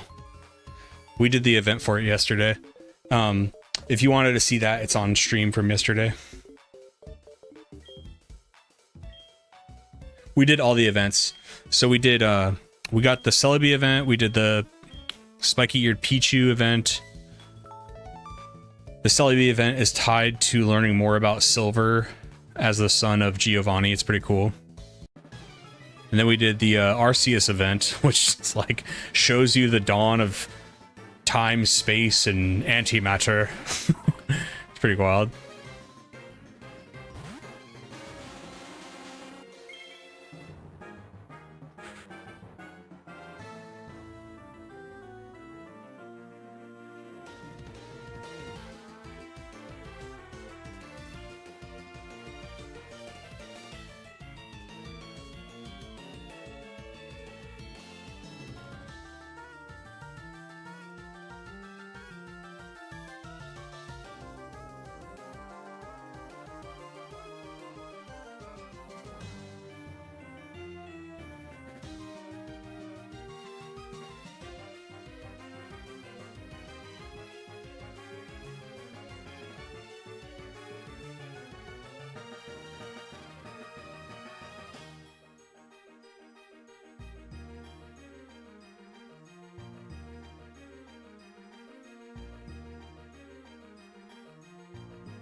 Is grass normal effective to water ice because it cancels each other out, or is it non-effective?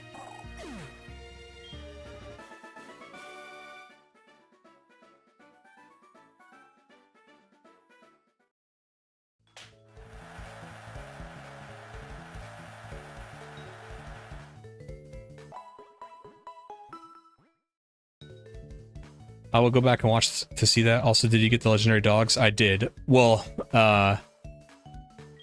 so I didn't do like a full playthrough for this video because I did a casual playthrough like 2 months ago. The casual playthrough is what you're seeing right now, and we're just using it for extra footage. However, I did get the legendary dog event, which gives you shiny legendary dogs. And then you can send those dogs to Generation 5. And you can get a Zoroark.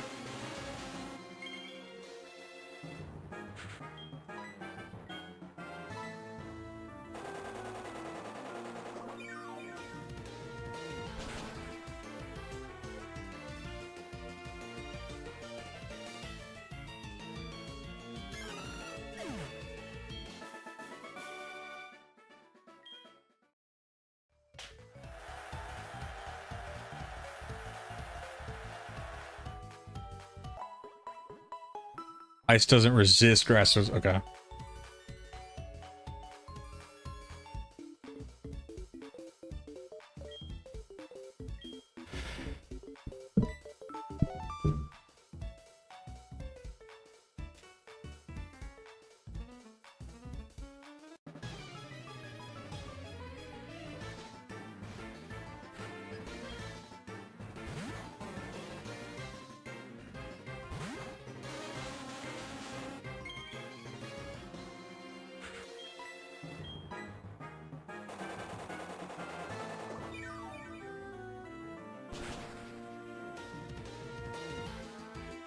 It's not a good defensive stat. Why? Because it has too many weaknesses?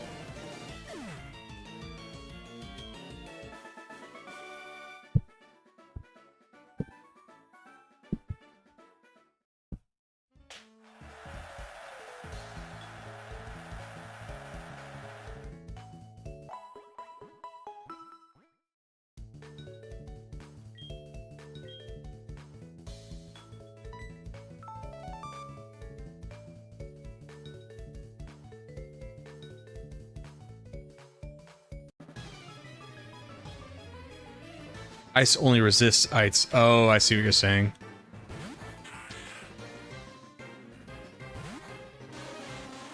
So is it rare that people play with ice types?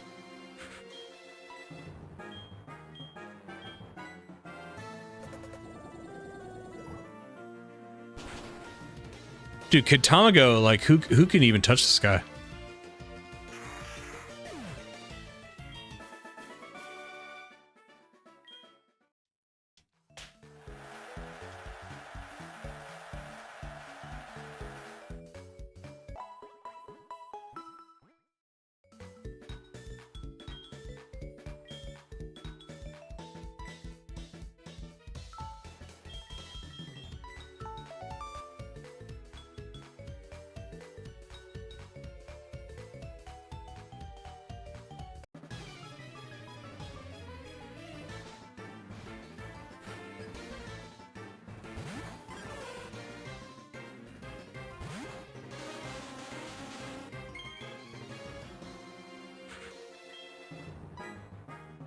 Yeah, I'm familiar with Wolfie.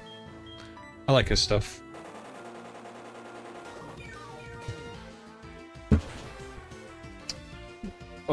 Very, very, very knowledgeable of the game, obviously.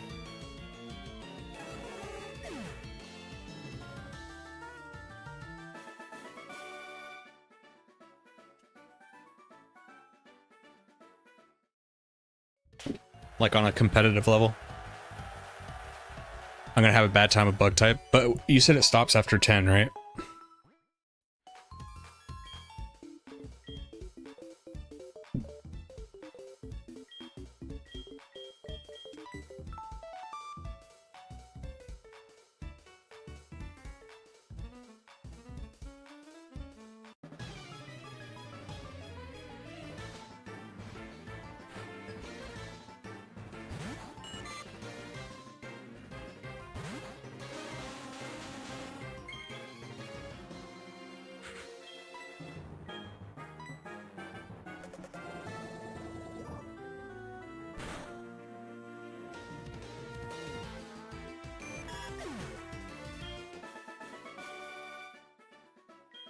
No. I'm not doing everything. No.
Oh.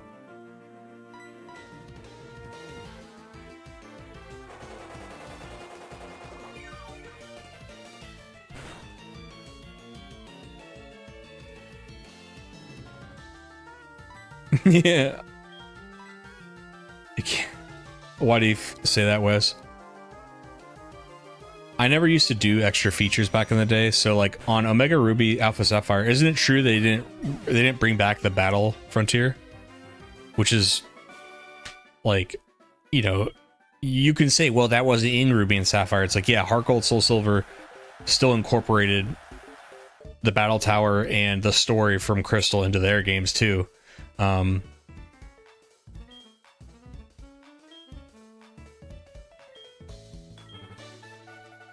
I don't know.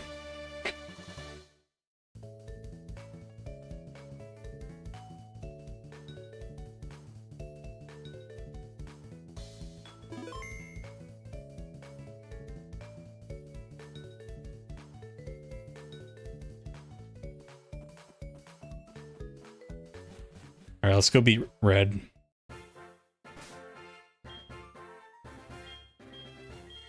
I have one little gripe about red.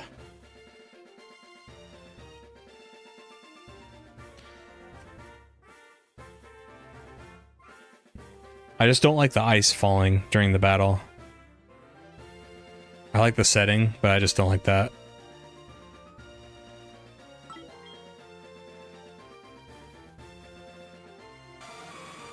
And then I forget, I kind of forget if I need what HMs, like do I need strength? I think so. Another thing I do like is that this is such a remote area of the game. There's nobody in this Pokemon Center other than the staff. I like that.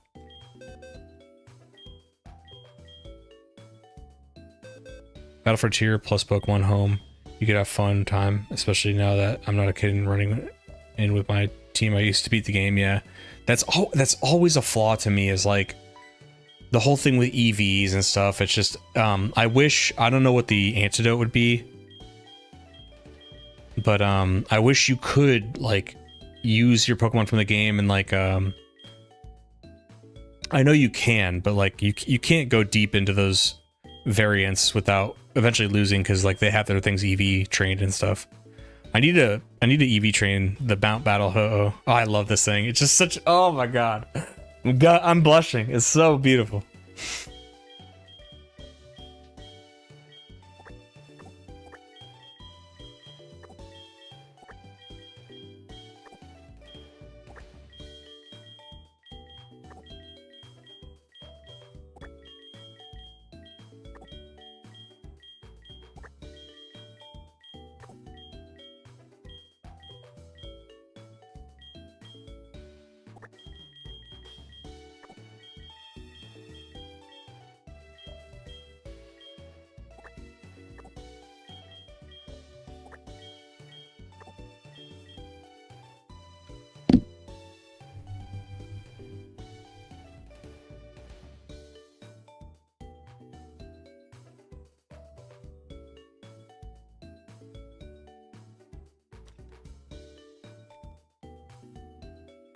I just did a playthrough of Sapphire, then Crystal, and on both in early caves I found fully odds shiny Zubats, and they're legit cartridges too. First time I've ever gotten full odds shiny Pokemon. Fuck yeah, dude, congrats. Kintamago was a full odds random shiny when I was making the video. Got it in the Safari Zone and caught it, man. I remember like I ran into it and I was like, I remember that wasn't like, oh my god, a shiny, because I knew like the fight wasn't over yet. So I was like, I didn't get excited, and then I caught it, and that's when like I just go, oh my god.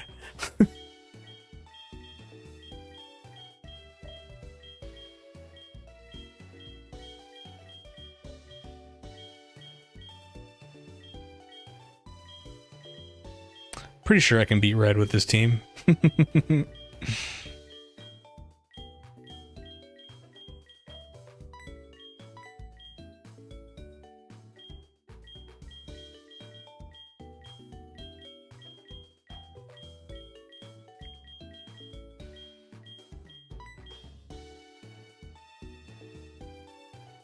Your first full odds ever was a shiny Zubat? I feel like that's got to be a lot of people's first shiny Pokemon, with how often you're running into Zubats when you play these games. I kept roaming around to determine that there was a super rare Pokemon in there at 1% spawn or something, and then found a shiny. I had to record myself to send my friends because I was like, what are the odds they would both be Zubats? Very low. And back-to-back playthroughs, it's crazy. I still get comments when I talk about like Kintamago or any other shiny. I still get comments that people are like, I still have never ran into a shiny other than Gyarados. Yeah, I believe him. If you can imagine the time and the amount of encounters it takes when you're just hunting like one shiny Pokemon full odds, right? There's people that go into the 12,000s, 13,000s, 14, 15, 16,000s. And you might think that a lifetime of playing the games, of course you're going to run into a shiny. Not really. When you think about, like, there's not nearly as many encounters as is in a normal playthrough as somebody sitting there doing 16,000 encounters. My shiny Celebi, my pride and joy, That was a Pokemon I deliberately was hunting in Pokemon Crystal, you know, and it's legit because it was on the Virtual Console version. I wanted to get not only Celebi, but Shiny Celebi. That one took, I think it was 12,000, around 12,000 soft resets. Like, I'm 31 and play these games all the time. Yep. The crazier one to me is, and I know the RNG in Emerald is weird or something, so I don't know what kind of luck, but in the past, for me personally, I've ran into, way back in the day, I ran into a shiny Rattata in silver version, and I thought my game was broken, so I turned off the game. That's a true story.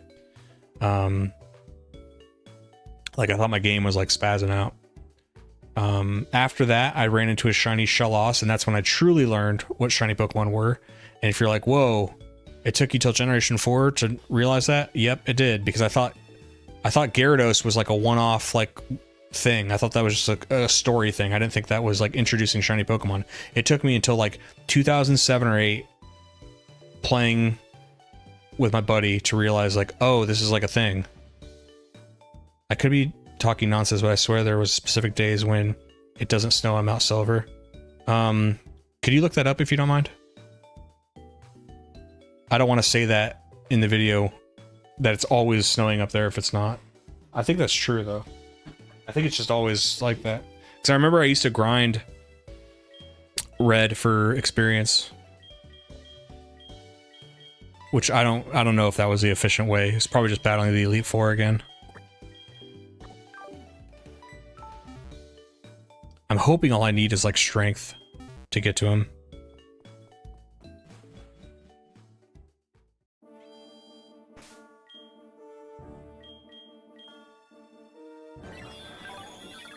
True.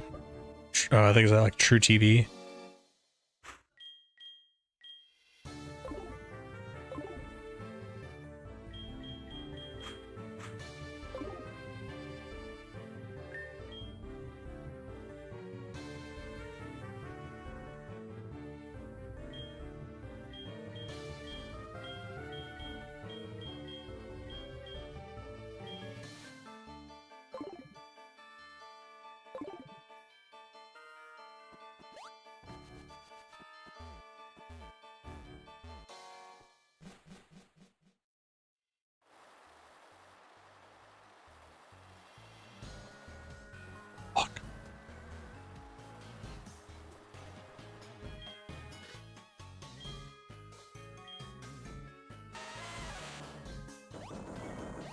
I wish there was just an easy path to him. I don't remember if there is. Not easy initially. Like, I'm fine with an initial hard path to get to him because it's kind of like climbing that mountain for the last reward, you know? But after you beat him for the first time, I wish there was like a way that you could get back to him pretty quick.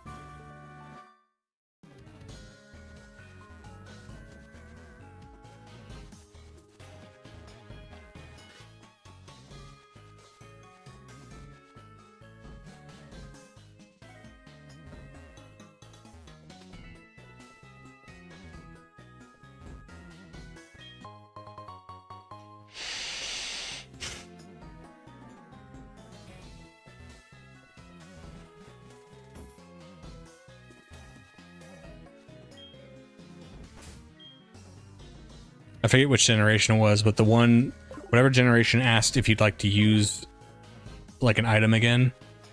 Sick. Genius.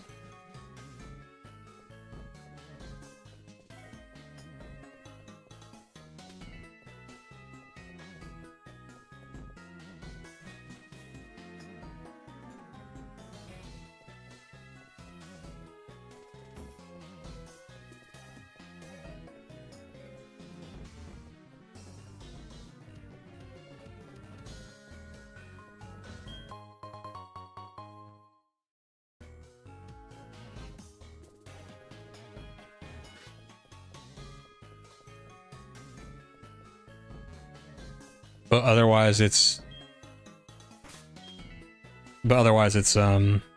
ice, right? I know what you're talking about with the like the diamond dust, because I think there was like, I guess there's one day in Diamond and Pearl where that happens at like whatever village that was, like Snow Peak or whatever it's called, Snow Point.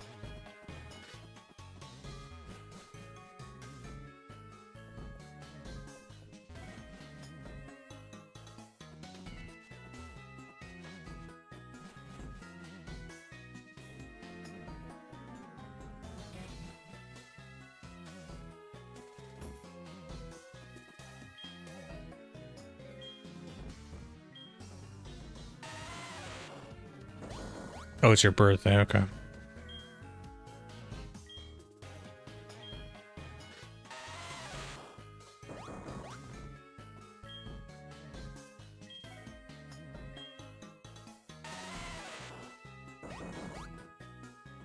I wish rock climb was like strength, that when you used rock climb once in a area, that you could just move forward or backwards on it.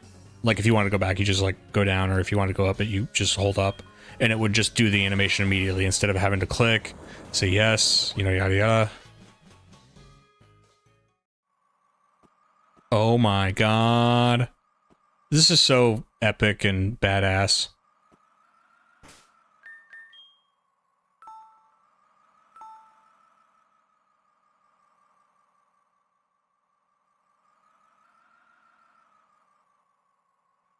I wish rock climb was 100% accuracy in battle, so it'd be somewhat useful. Let me do this walk again without the saving.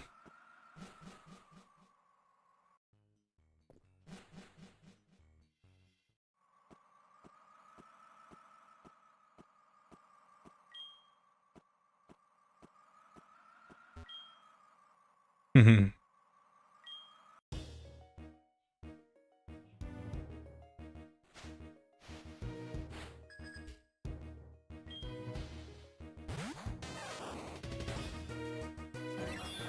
Oh, another thing I like about Red's team in this game is it's a team you could make in Pokemon Yellow if like you played Yellow and thought like, oh, I'm playing as Red,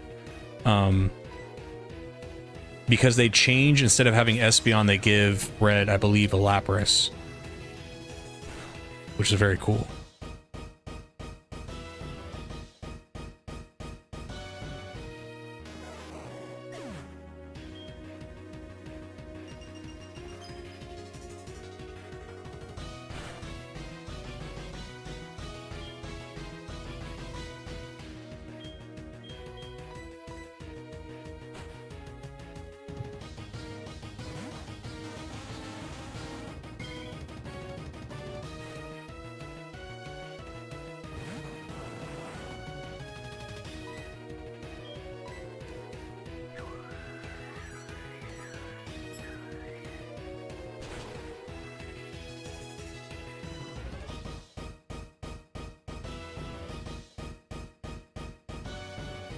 Did you really need the crit?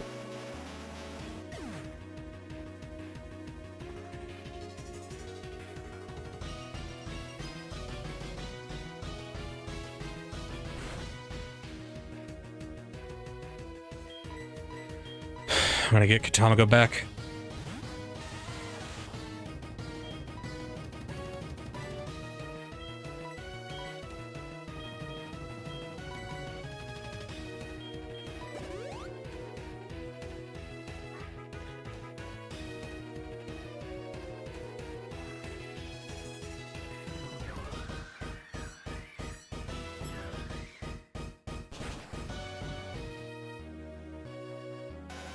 I didn't realize his other Pokemon were damn near level of the Pikachu. I misremembered that. I thought they were like level 74 and Pikachu was like 88.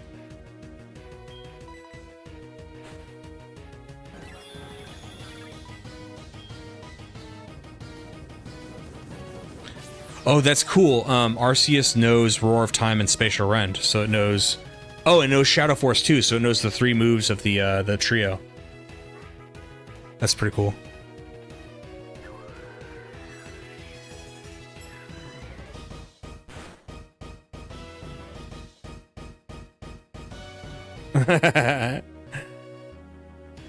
That's funny, Wes.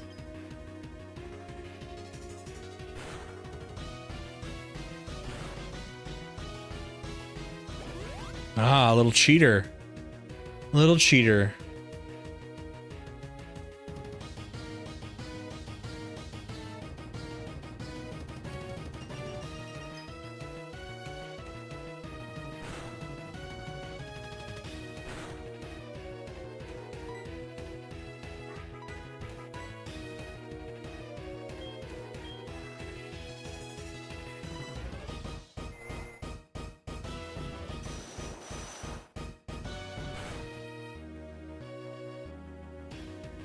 I noticed Roar of Time. I was like, hey, that's, you know, that's Dialga's move. And then I was like, oh, I see what they did. That's super effective.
Dragon Hyper Beam, Stationary Rend, Dragon Arrow Blast, yeah.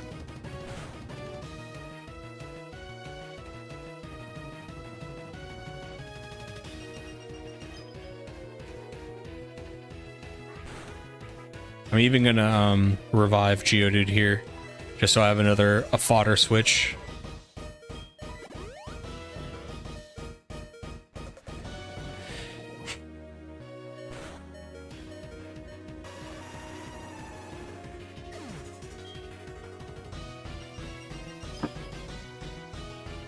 I forget what Judgment does.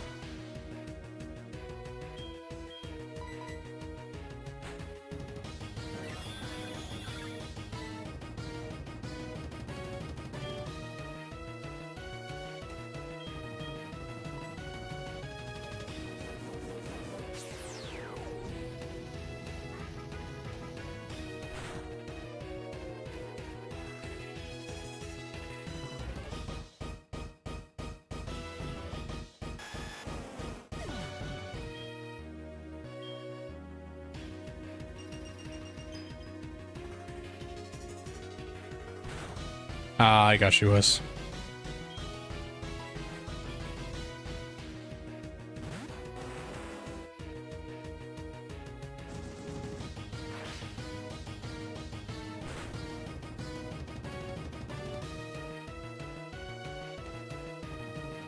Fuck. Red's getting pretty lucky here with the crits.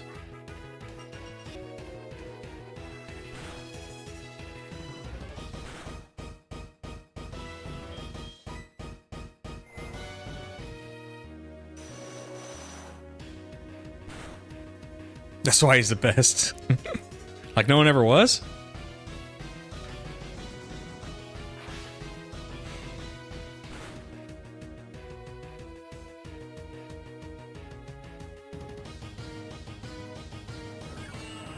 I think the ice hail, yeah.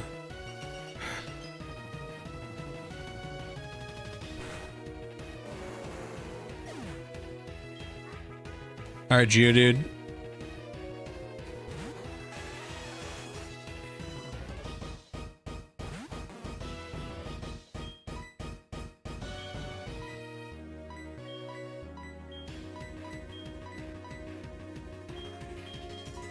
I don't really have an answer for Snorlax.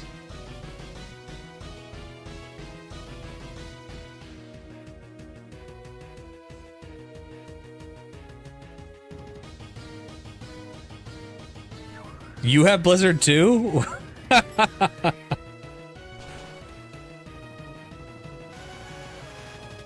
Debatable. Has he ever caught a Pokemon after number 151? That you just still a Snorlax. Well, since he has Blizzard, now I don't know what to do. Well, he doesn't specialize in special, so it can't be that. It can't hit that hard, right? Famous last words?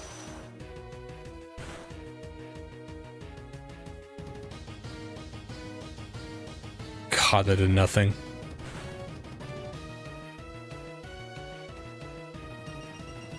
Judgment and Prey.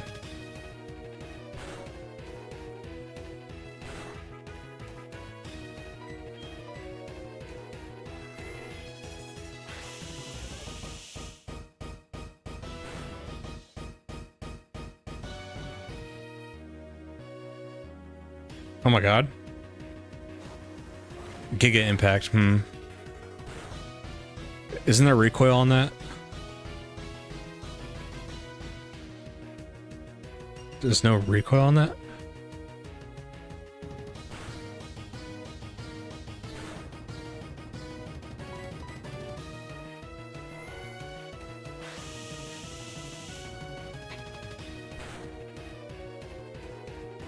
No recoil, dang. It's a good attack.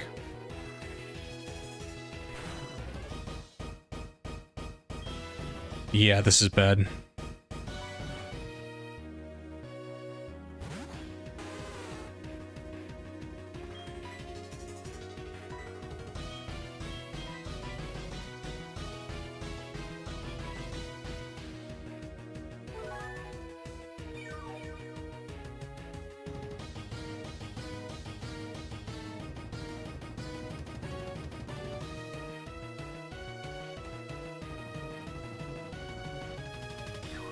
So it's a Blizzard sweep team?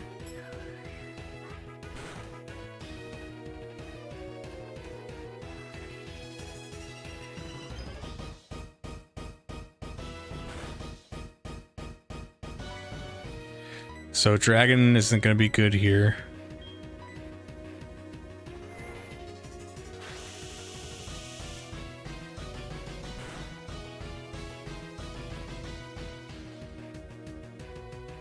How does Twitch still, like, there's no system for getting rid of spammers. Like, I don't believe it.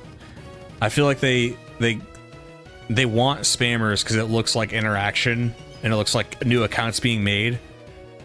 I remember when the Twitter purchase happened and a lot got revealed about, like, what are, you know, how many are actually users or how many are bots on the platform. It's like, when you really think about it, all these social media companies, aren't they incentivized to, like, pretend like they have all this interaction and numbers so the advertisers are like, oh, okay, that's, our ad money's being well spent.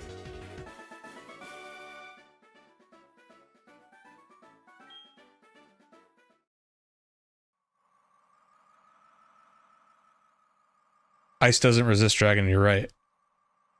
You told me that earlier. I guess it's crazy. Yeah, ice is really bad.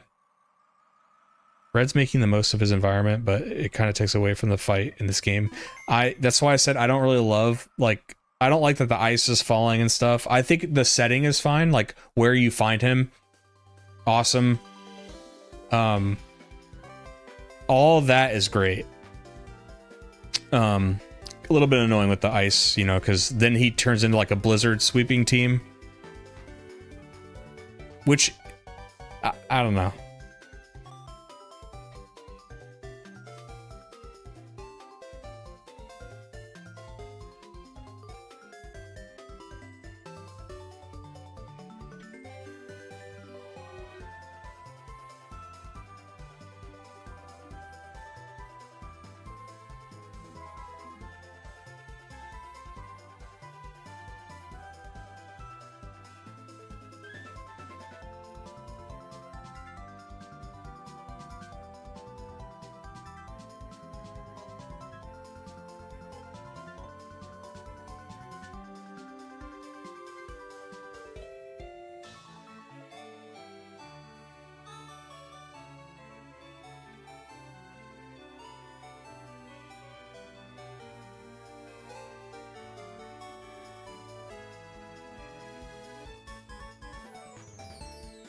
I guess it does snow on Mount Fuji. Bro could have went into the cave for the fight though. Realistically, it's the best option for Red to utilize Blizzard as much as he does. It is, but like you can't create a problem and then have a solution and being like, I solved the problem. What I mean is from a development standpoint, like they introduce that there's like ice there, so they're also like Red is so smart, but what I'm saying is like I just would prefer there not be a gimmick, because I don't know. I guess, hold on. If Red was almost like, you know, because it allows you to go back and rebattle him several times, right? If instead of going back to Mount Silver every time, which the first time I think should be there, one, because it echoes the first game, two, it's a badass setting.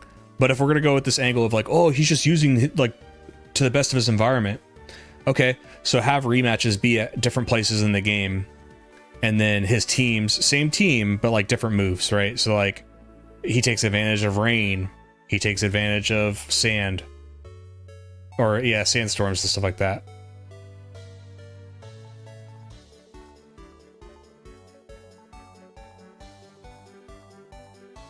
The hail chip is great. In addition, I think I disagree. I think it's annoying. I guess Lance is more or less the gimmick-free battle, and there's also a way to during the Diamond Dust. So one day of the year? I don't think that's not even worth saying. Like, sorry, I don't know a way to put that. Being like, yeah, but like one day out of the year, if you fight them, it's not snowing. So basically, you're wrong, Livid.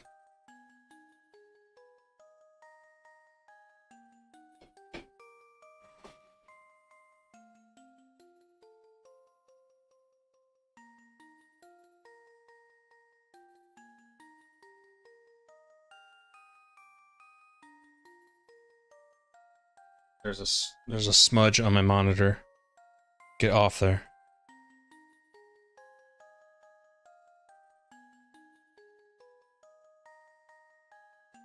I got it. So sick. Nice.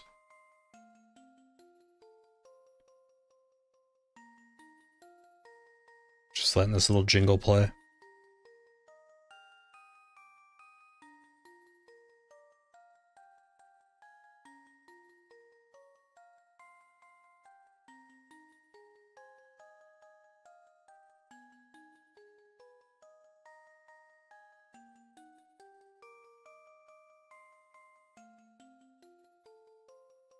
Well, I guess what's fair about it, Poochie, is like it does affect him too. Like at least there's that. I guess I just I feel like the fight is already tough from a casual standpoint. Like it's already tough. Like you're yeah, I want to, that's what I'm, because what they don't fix in this game is the level curve.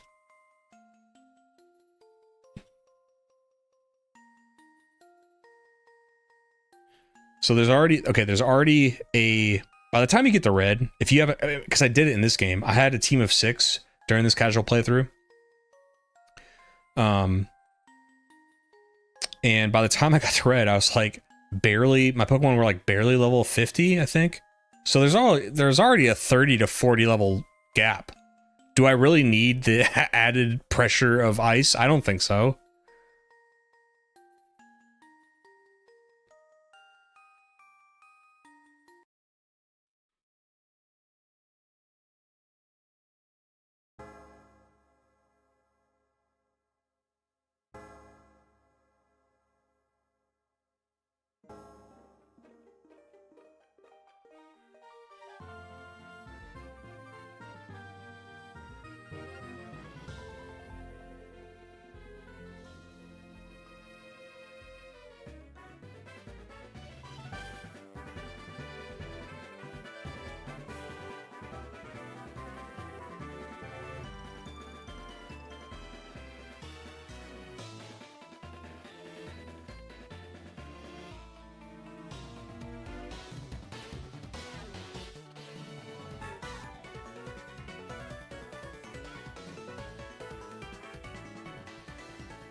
Okay, I think that'll do it for today's stream. I got the footage I need so I can start working on the video and I need to still write the whole video. If you guys think of anything I should have mentioned, just let me know in the Discord. A lot of good feedback today from you, Wes, and some other people. Maybe another reason they opted for the hail damage there is because it's different from every other final battle previously. Hail being there is annoying, but it adds to the setting of the harsh conditions. What's the Discord? It should be in the kind of everywhere on the YouTube. Like the video you're watching right now, I'm pretty sure in the description it has like my abouts. Like in my about tab, there should be my Discord. Oh, there's not. Well, I need to fix that. Well, was it in the description? Did you see it in the description?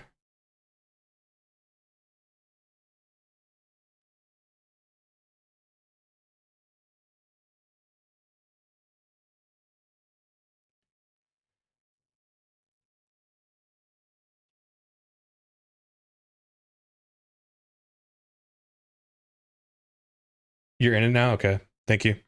I probably won't see you guys until next week. And I'm not sure what I'm going to be playing. I think I'll be playing Platinum. And I think I want to do like another video. And I don't know. I don't know when this video will be done. I don't know if I can hammer it out before Friday. I still got a lot of work to do on it. But next week, I think I'm playing Platinum. And that will be, I think I'm going to do a full, I'm going to really play through the whole thing. That might be a little bit too soon. But yeah. And then there's a video I want to do about like how the handheld games are going to be from generation 3 to 5 are going to be severed. Or 3 to 7 are going to be severed forever. I kind of want to do like a short little video on that, on like what we're going to lose when that happens. What key points are you going to talk there? I mean, there a lot. I mean, I can go through it right now. Like I have my intro, my changes, Battle Frontier, Safari Zone. I'm going to talk about not so much change on how, well, I'm going to talk about a lot of change. And then I'm going to say, and then some other things didn't really change. Like, for example, the roster diversity, I'm going to talk about putting Mareep back in, but then it's still the same kind of archetype from like, yeah, you're still seeing a lot of Generation 1 Pokemon.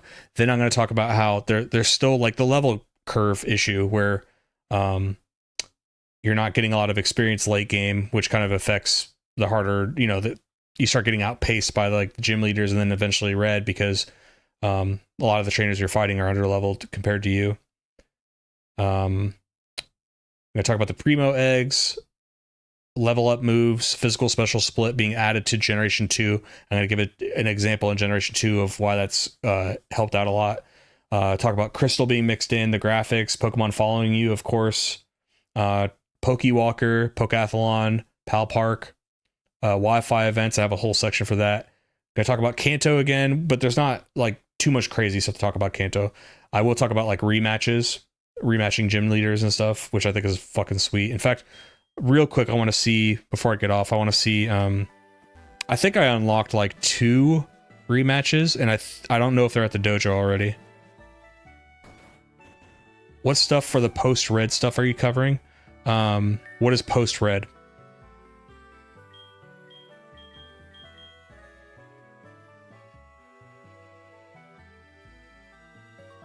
I feel like it's worth talking about how they answer solve Gen 2 and Formons being more represented in this game. What do you mean more represented? Because I think that it's a largely faithful adaptation when you're playing through the first time, right? So like when you're playing through Johto, the roster is still the same for the most part, other than like throwing Marie back in, which I think was great. I have the Game Boy sound chip in there.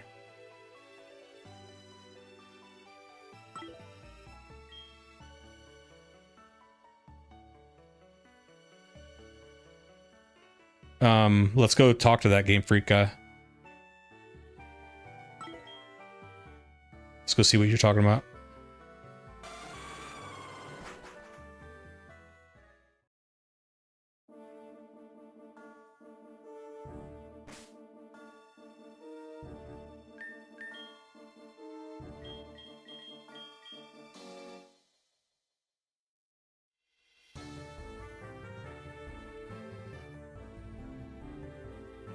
So you're saying after red, there's like getting the Kanto starter.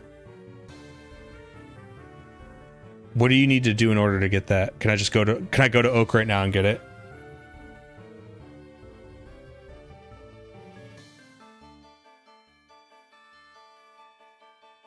It's pretty wild how much they had in this game.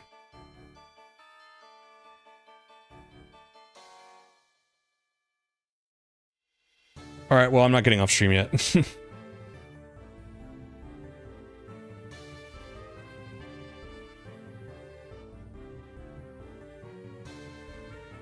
There's a post game. That's all I call that section, is post game. Let's go talk to this Game Freak guy first. Steven in Silphco. What is Steven doing in Silphco?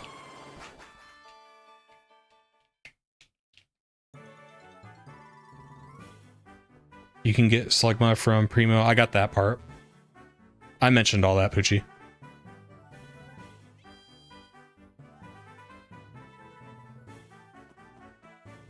What you said, oh,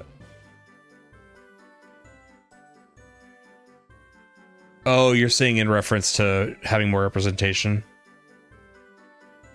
All those are before the national decks. You know, you're right. You're right. That's a good point. Thank you for mentioning that. I assume he's on a business trip, but he offers you a red, blue, or green stone. It's code for Gen 3 starter.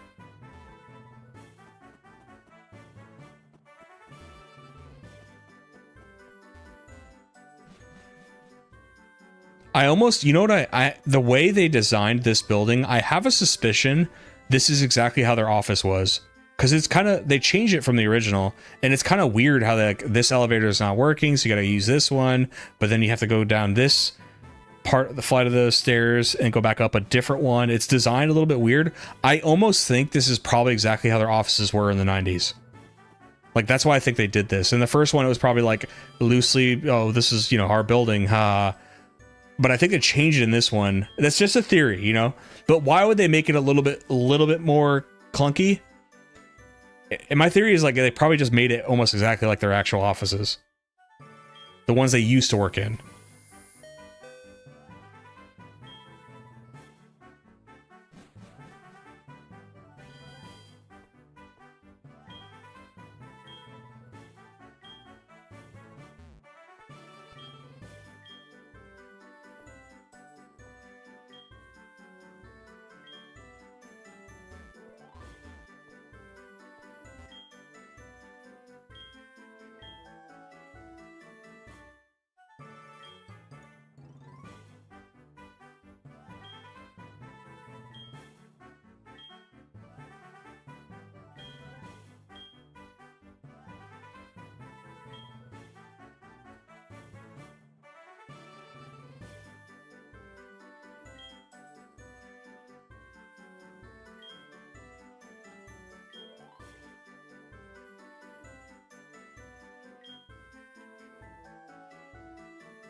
Okay, got that part.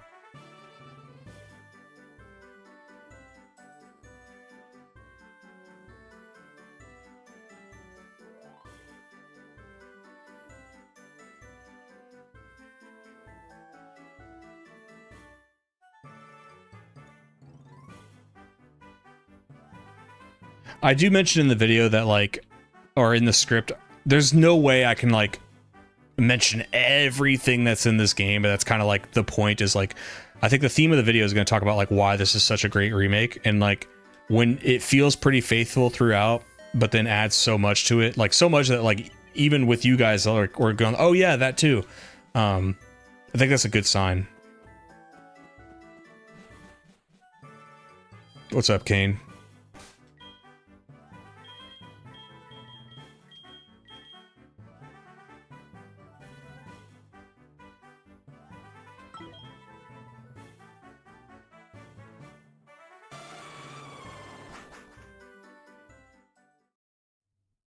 It's a remake that chooses to include the flaws.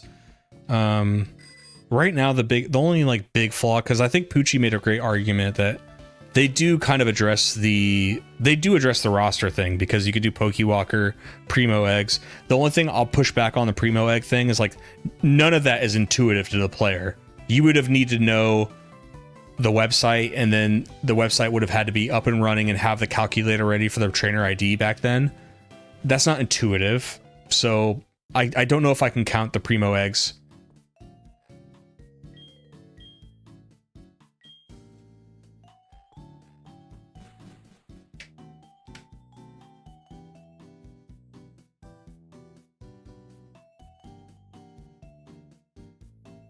Thank you, Poochie. It wasn't on Cerebi, so nobody cared. But yeah, Poochie, I think their overall point of the video is like, hey, look, this is how you should do a remake. Because that is how I feel. I know, Wes. I went in there to check to see if I had any that were standing by to get something for the video. Because what happens now is if I want to represent that in the video, I probably have to get a picture of it on like Bulbapedia or Cerebi, which is fine. Like, I think I overdo it sometimes. We're like, no, I want to capture it in the game. It kind of helps with editing, you know, because you don't have to like drag something in and like size it up right.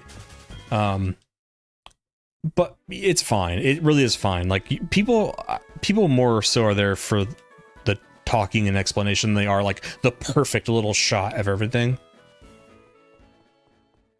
Like I remember in the Diamond and Pearl video when I was doing the whatever they call the frontier in that, the battle zone. I used images because I was playing casually by myself, and like, because sometimes I want to do that. I don't want to sit at my computer and play with the modded 3DS. I'll take it out of this 3DS. I'll go to my one that's not modded, and I'll lay in bed before I go to bed, and I'll like do the battle zone. But like, I didn't capture that for the game. You know what I mean? You have to phone them first, and they'll be there. Okay. Well, you have to unlock them first. So what I was trying to say was like, I don't know if I've unlocked them yet. I think I've unlocked like 2, so I can try to call them.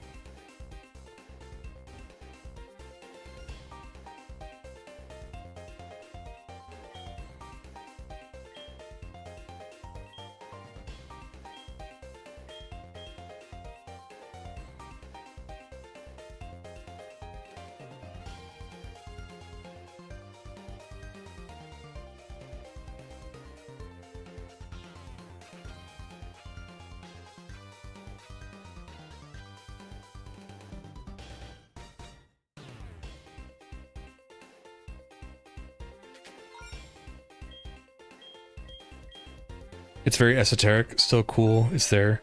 It's like they wanted to make Mew under the truck, but for little things here and there, except it's stuff like Slugma and the Primo Egg.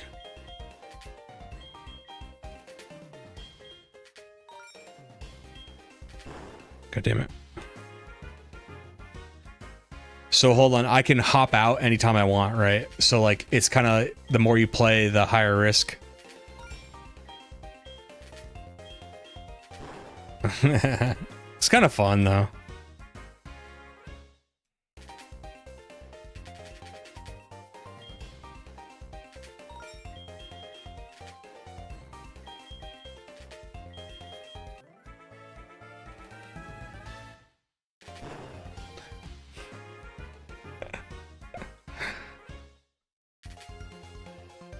You know, it's funny, Wes.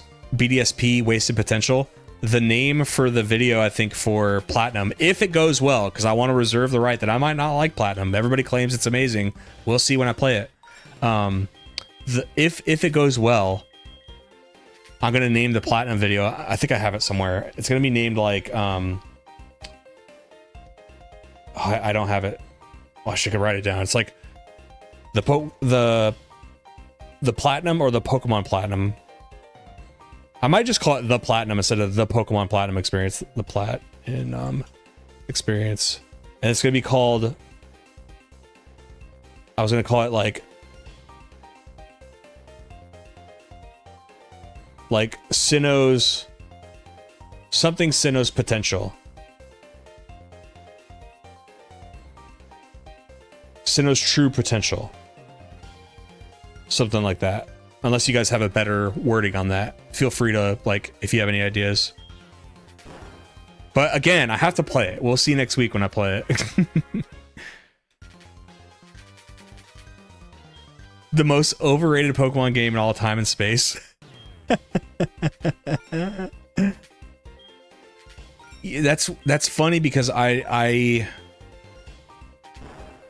like I said, we'll see when I play it. I don't think I went too crazy in like the Diamond and Pearl video. Like I had some gripes, but it wasn't like the worst game ever, you know? So I don't think Platinum needs to be that much better for me to like Sinnoh.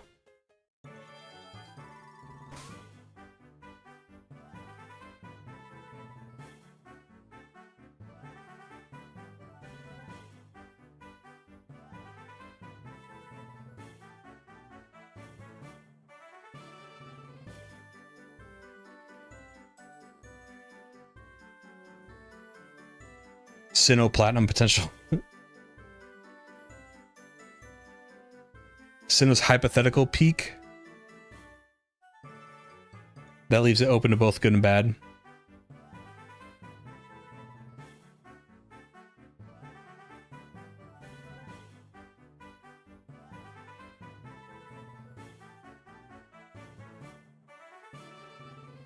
I hear people always say Voltorb Flip exists, gambling bad for kids, but I know the game rating would be different in Europe because of stricter laws over there, and slots have implications. Ooh, the definitive Sinnoh experience.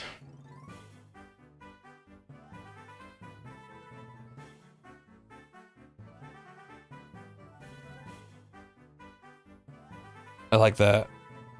So Poochie, I hear you, but like that's the thing right now is like I feel like Pokemon is unfairly, and maybe because it's so marketed towards children that's why like they're kind of like even stricter towards the Pokemon company. But there is actual gambling today in so many games that kids are playing. They just call it something different. Like EA has been fighting tooth and nail for their stuff not to be called gambling. What do they call it? Surprise mechanics. But that stuff's still legal right now, and they go in after Pokemon, which the gambling doesn't cost any money, and it's an entire generation who would have grown up on Pokemon games that didn't have the gambling that we had in the Pokemon games, and they're still playing gambling gacha games. Let the kids gamble, play CST over there in Europe. Let's see if I have any gym leaders. I think I have 2.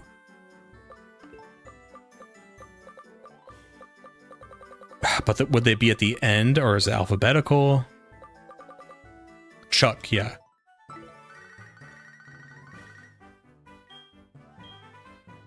I'm free most Wednesday nights. Give me a call then. I don't like that.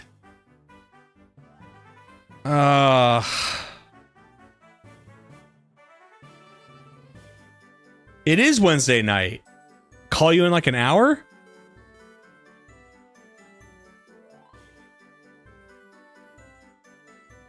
EU Platinum already had slots removed. You go up to slots and give them a random handful of coins per day.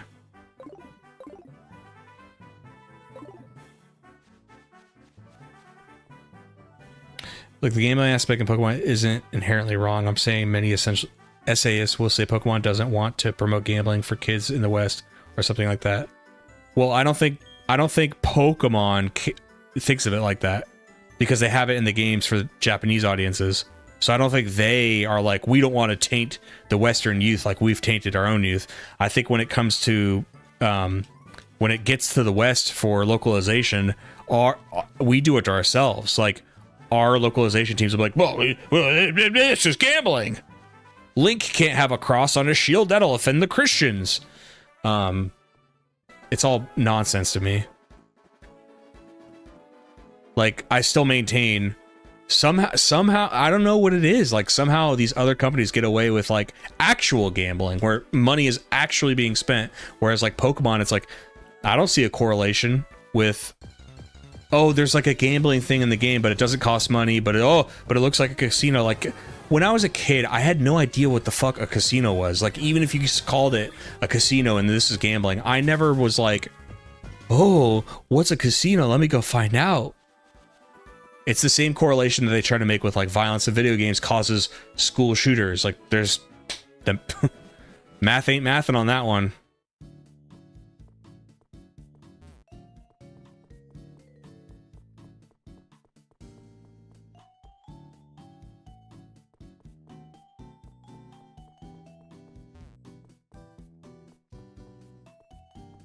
Well, I didn't forget that, Wes. I'm keenly aware that it works on a schedule. I think that's annoying. I have two videos. Well, I have the gold and silver video that talks about not loving that, and I have a video specifically talking about, it's one of my first videos about time and space, and like, okay, so whether you're a kid or adult, you're gonna be busy. Like, if you're a kid, if you have to wait till midnight to get Sabrina's phone number or something, like, when are you going to be up at midnight to do that? You have to go to bed. Like, and if you're an adult, you have to work. Like, you're not always, you aren't always ready for the world, but like, I feel like the game should cater to you, not you to it. If the school shooter thing was true, Modern Warfare 2 would have been made into an epidemic during 2009, 2010. Yeah, that's what I'm saying. Is like,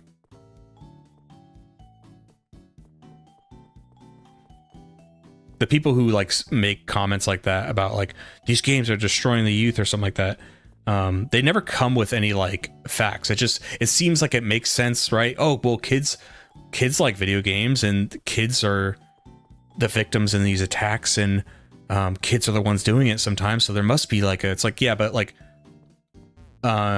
kids also like eat and drink, so are we gonna ban food and water? It's like, you have to come to the table with more than that. For such like Minecraft, for instance, when you go on servers and have to pay for ranks and stuff. Yeah. Well, or like with FIFA buying packs, or like with loot crates. It's, yes, you are paying money to roll a dice to receive a reward. But that's not like, oh, that's not gambling. But doing it in Pokemon with no real money is super bad gambling. They specifically don't like slot machines in children's games, so it's not so much the West thinking it's poisoning our youth, it's more so a certain nation didn't approve, so they took it out of the non-Japanese version. No, I understand. I see. I am aware of what they did. I don't think that the reasoning is sound. It's almost like, okay, but like we're using the slot machine as a scapegoat, but then in every other game, many that are rated E, we accept like the actual bad essence of what the slot machine should be representing. Like, a slot machine, I think, to adults is just so like, oh my god, Las Vegas, gambling, bad, addiction, oh my god, no.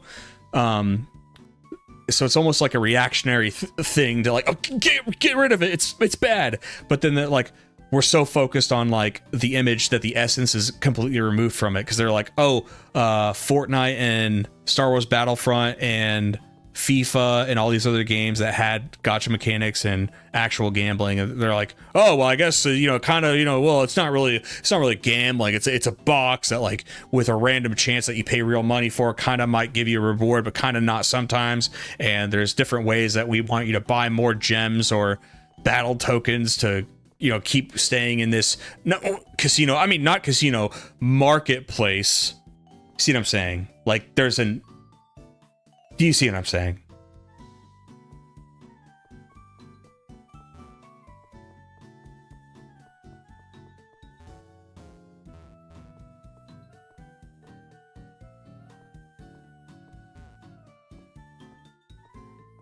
Back in the day, you would just help pay for a server and get a cool stream of colors buying your character running.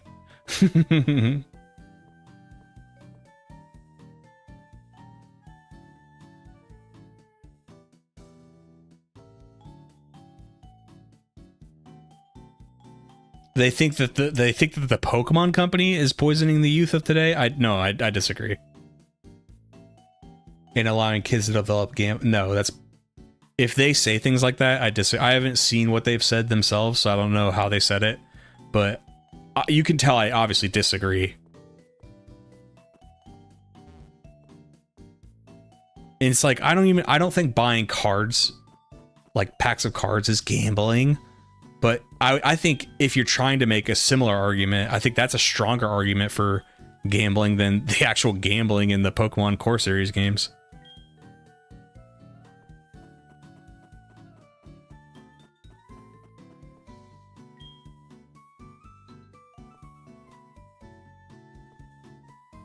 So where's Steven? Oh, is it because he's at the Latias that I never caught?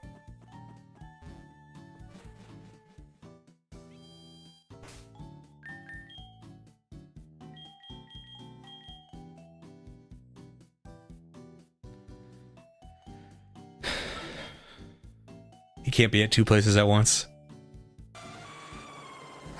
What if I don't want to catch it? I don't even care. Hold on, let me defeat this Latias. I'll go blow this Latias up and then we'll go talk to Steven. PokeTubers is derogatory. I don't think I've been called it in a derogatory term, but this is not fair to people who make this comment because they're being nice.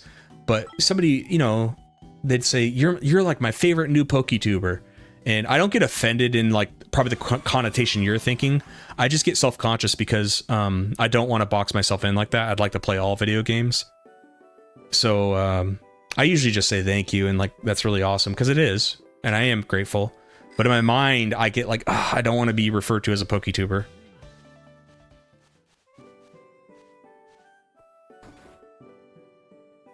You're my favorite new Zelda tuber, thanks. Professor Oak. Hi, Livid! That's my Oak voice. Your Pokédex must be complete? Close to complete? No. What's behind me? You first have figured it out. How do you get the Hoenn one? Choose one and it'll be yours. Go ahead. Not now, Mom. See, okay, this is special because he's giving you, you know, the Kanto starters. That's very cool.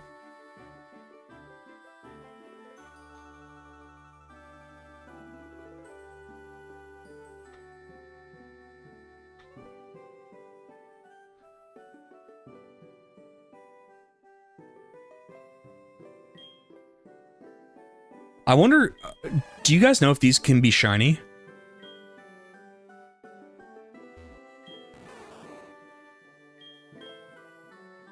We're gonna choose Squirtle.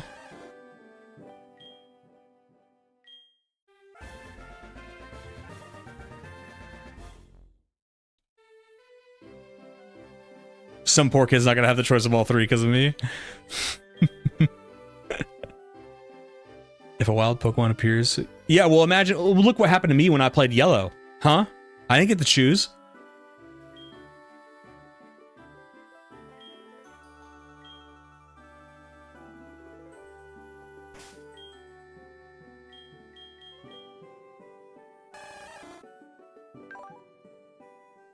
Impish Nature's, I don't think, good for this. Well, I don't know. With the physical special split, it could learn some physical water attacks. So it might be fine.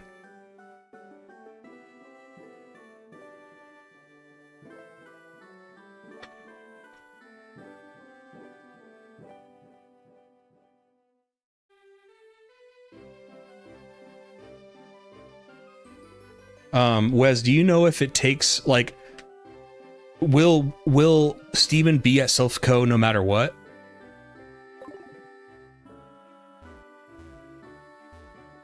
Makes 117 GBA Yu-Gi-Oh video. Livid's my favorite streamer or Yu-Gi-Oh tuber. First of all, it was 10 minutes.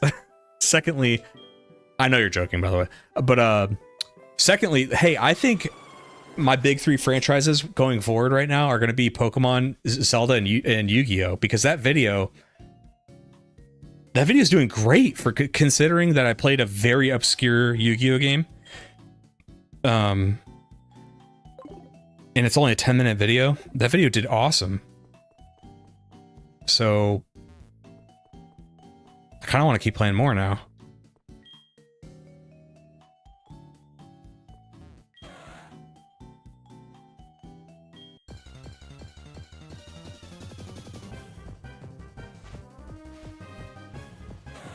Yeah, hold on, no, you're right. The nature's effect is very important, and I love that too, because I don't think it shows it in Diamond and Pearl, right? Does it show it in Platinum though? Like, did it happen first in Platinum?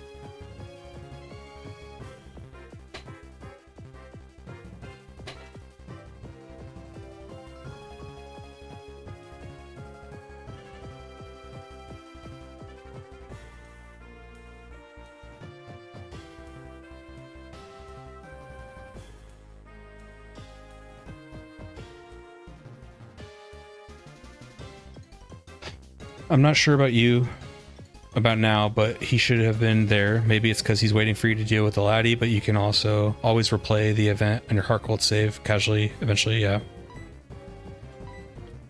Just don't stop before trying out Capsule Monsters. Game is short. I plan on playing Capsule Monsters.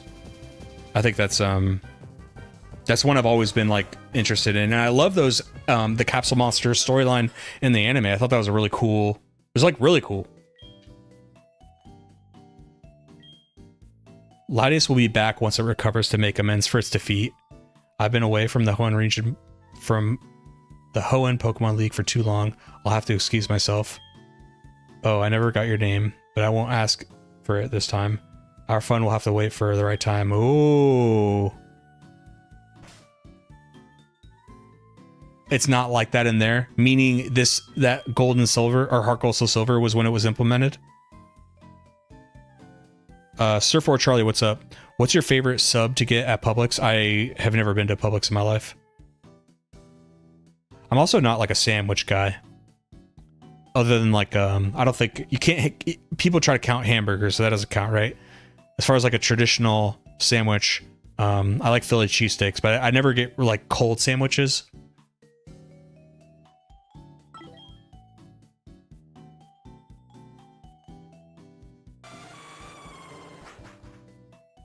Is there anything you can do exclusive to this game while having the GPA Pokemon game at the bottom slot of your DS? Yes. Do you guys remember what they are?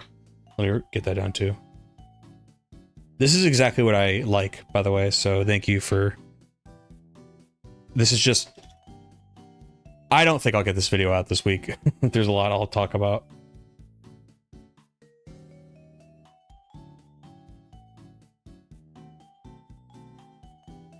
You lived in Florida for 3 years and never went to Publix. I don't remember one being in... I don't remember one being in Pensacola at that time, 2011 to 2014.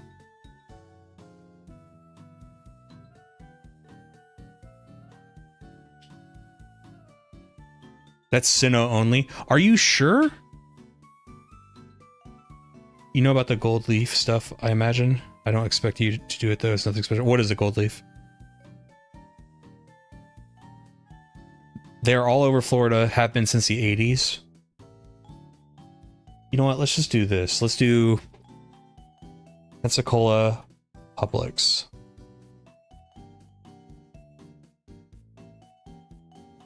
Let's see. Okay, there was one right off base.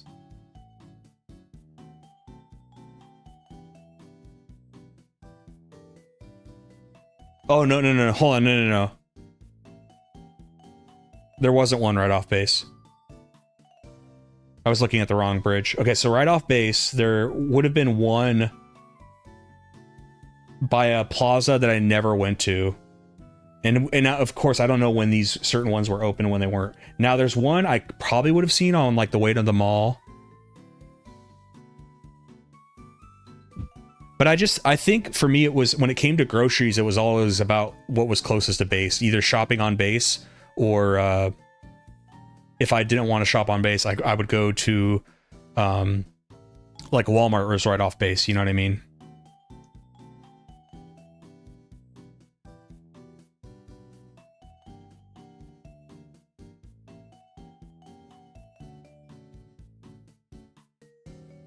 Oh, that's cool, Poochie.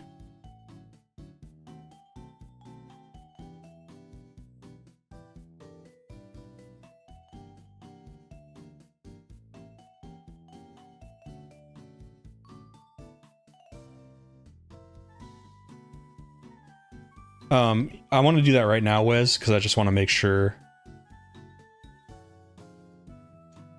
I mean, Wes, you might be right, because if you think of it from their perspective, by the time that Heart Gold Soul Silver came out, like, they probably remember only the DS Lite had the GBAs. The original DS and the DS Lite had the GBA slot, but late in the DS era, DSi and stuff, and then obviously into 3DS they didn't. So I don't know if they would have cared about it by Heart Gold Soul Silver.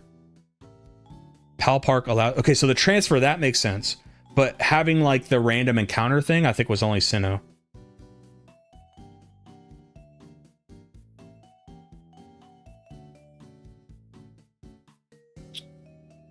Okay, it's called the dongle method. The wild Pokemon that can appear this way are mostly not in the Sinnoh Pokedex. The Pokemon in Dark World, they are usually version exclusive in the Generation 3. So it sounds like just Sinnoh.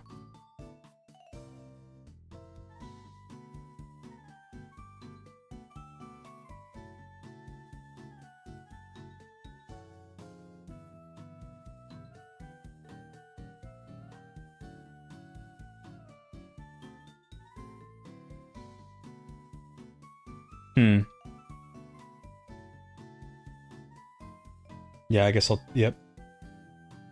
I guess we'll just talk about Pal Park for that one.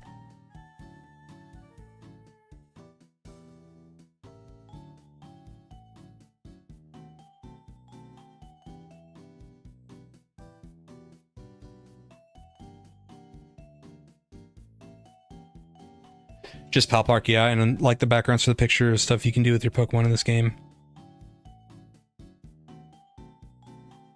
Gotta try a pub sub someday, though. Get the chicken tender sub. Okay. I think I'll remember that. We have a Publix in a local town called Snohomish. I might try it. How do you get the Hoenn starter?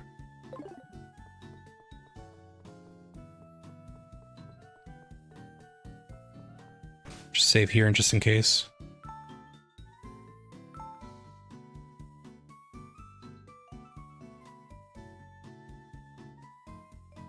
Steven has them? Okay. I thought Oak did, but I guess that would make sense because the table probably doesn't change.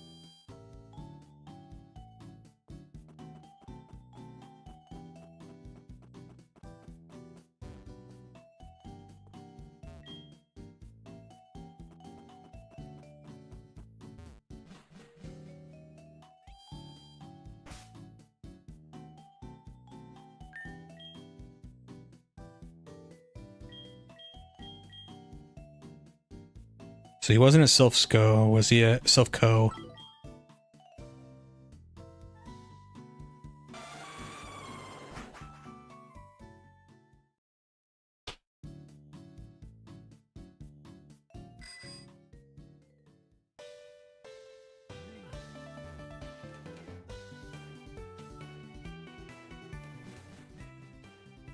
I did, because I think I got the experience share.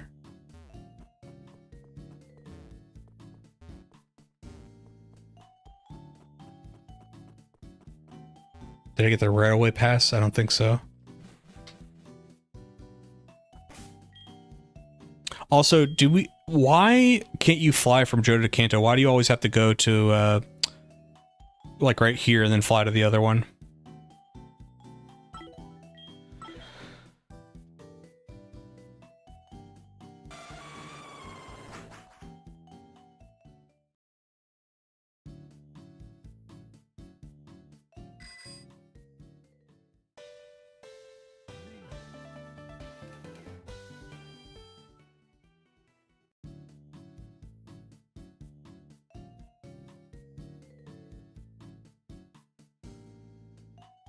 I think you could, Wes, I think you could fly. But maybe you couldn't because I guess they wanted you to stay in Kanto. I remember being able to fly, but you had to do the same method. You had to fly to the Pokemon League and then you had to fly out. I mean, I could check. I have a... Let me check.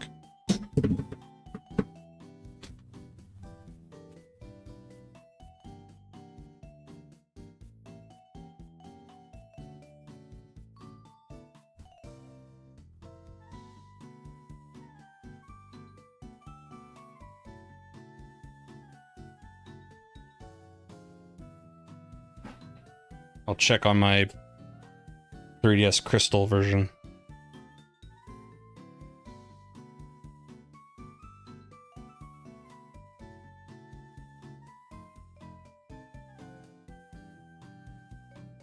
You couldn't fly from the Pokemon League back to Johto. The guy with the arrow teleport you back to New York Town from the League. Okay, let me see. So right now I'm in Goldenrod City.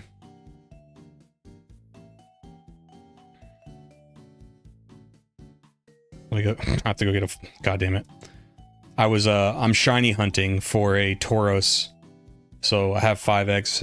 I have to find a flyer.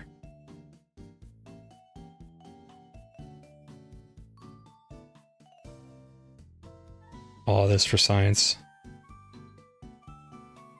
Okay, there's a Murkrow.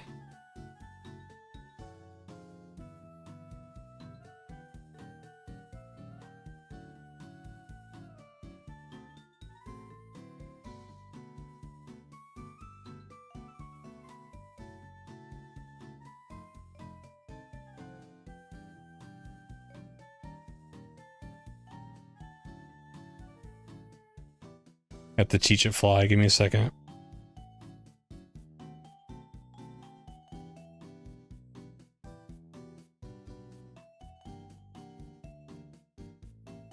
I guess I really will have the Tauruses by then. Fucking, you're right, Wes. Because it doesn't show... Yeah, it doesn't show the... I guess I remember it from childhood from this game, not from original Crystal. Yeah, because you... Well, hold on. So right now on the map, it doesn't show... God damn it. Now I need to get a fucking Pokemon. God damn it. I need to get a Pokemon with Surf so I can go into... Johto. Or Kanto. The league is on Kanto's map.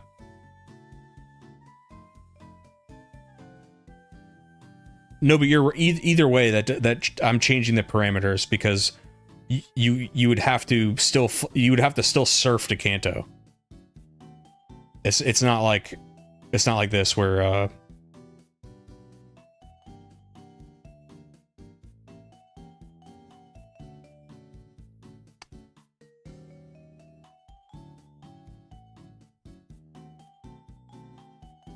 the train's right there in Kanto.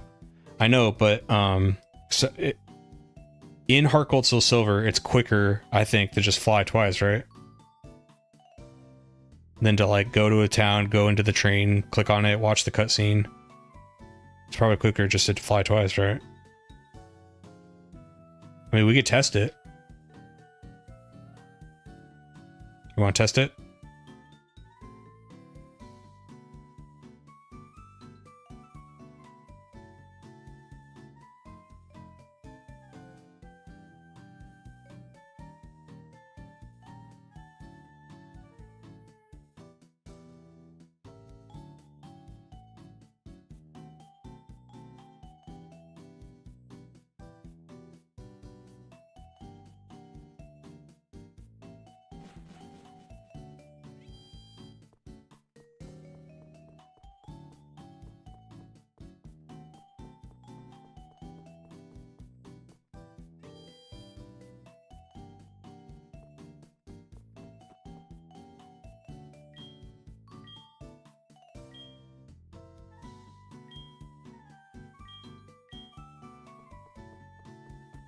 So I guess I gotta get the train pass. Wasn't it like something to do with a Clefairy doll?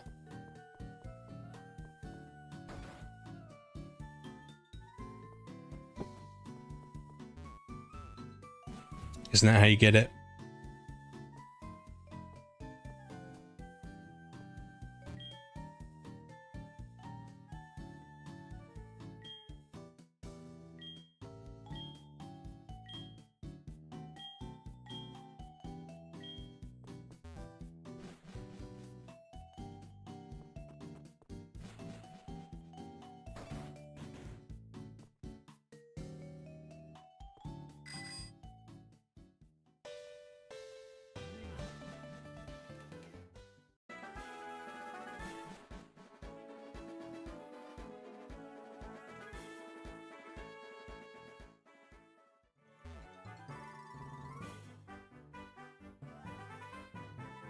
Ah, I see.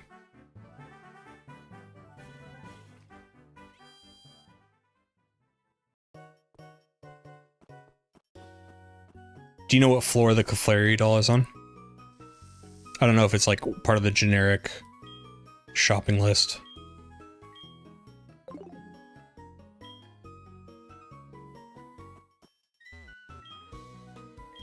Vermilion? No, you can get this one. Or is there another one?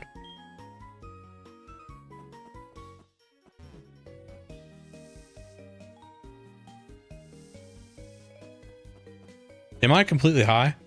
The fan club guy? Was it always like that? Am I going crazy? In gold and silver, could you have just gotten the one from there? Hold on, I wanna... Am I going fucking crazy?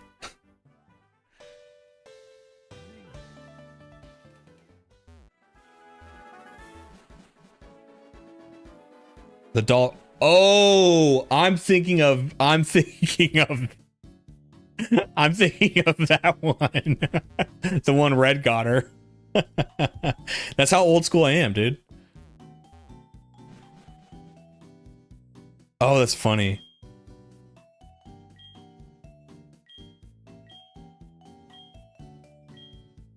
Okay, she literally said Vermilion, but my brain didn't want to process it. Classic Gen 1er, yeah. Nice try, old man. That's funny, dude. That's so funny. See, this is why you tune into the stream. Isn't this funny? Aren't you having a gay old time?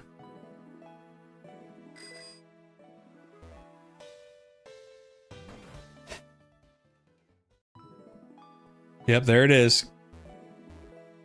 Give me that. Give me the doll.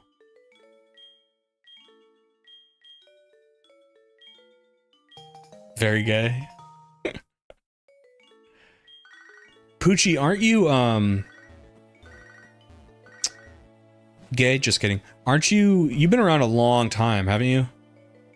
Like, did you watch me play Magic, or... I feel like you've been around forever, right? Whoa. I should have been recording this.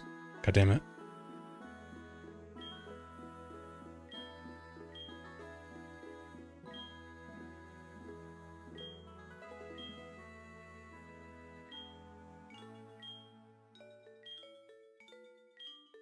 So you can get Latios and Latias in this game with that event, which is very cool.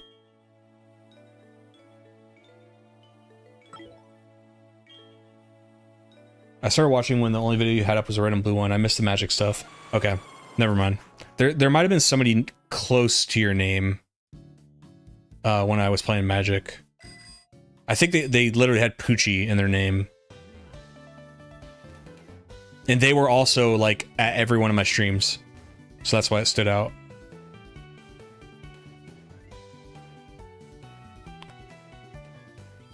Who do you guys want me to choose for the Hoenn starter? What's up, Steven? What's up, girl? Hello, you're breaking up? I think it depends on how my dad feels.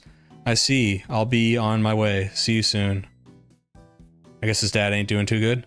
You are. I remember your eyes. When I see a trainer whose eyes twinkle, I always remember. You have a Pokedex, so you are also in search of Pokemon. Let me see. I think I can help you with that. Let's see what you have. Stones in front of you.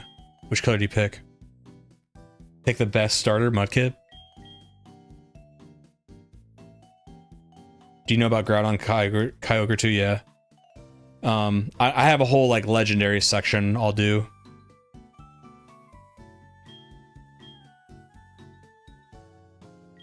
Blue? Okay.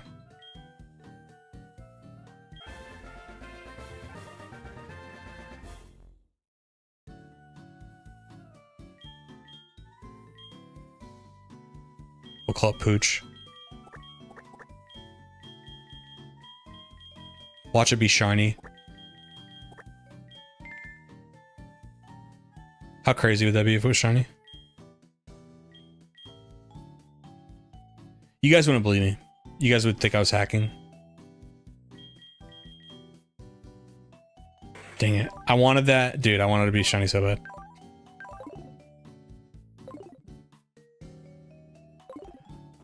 Okie dokie. So what else? Is there anything else recording wise I could get?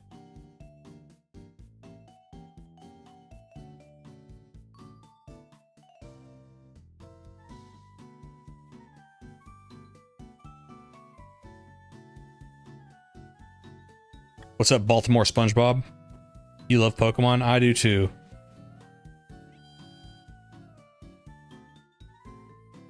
I'll reset the game if it's shiny because it messed up my game. Yeah, that is so embarrassing to bring up to this day, even though it's like, I feel like it's kind of understandable. But I remember why I thought it was hacked was because I had used a Game Shark on my yellow version like a year or two before, right? And I thought in my brain it was like the Matrix, like I put a virus on my game. So when I ran into the shiny Rattata in like silver, I thought I thought my Game Boy was hacked, if that makes sense, so that it would affect other games. That's what my child brain did. The radio station's Hoenn and Sinnoh sounds boost catching region-specific Pokemon in the wild. Are you fibbing? Are you lying right now?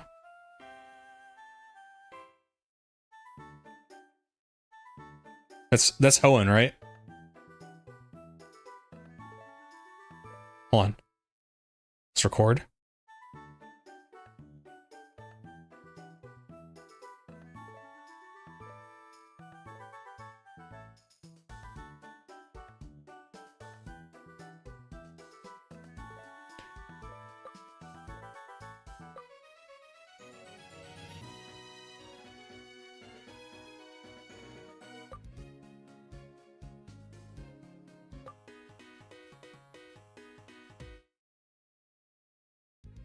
What's up, SC? How you doing?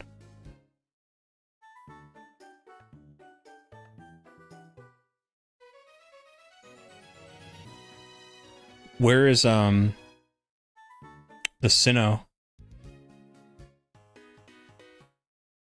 Is it region specific?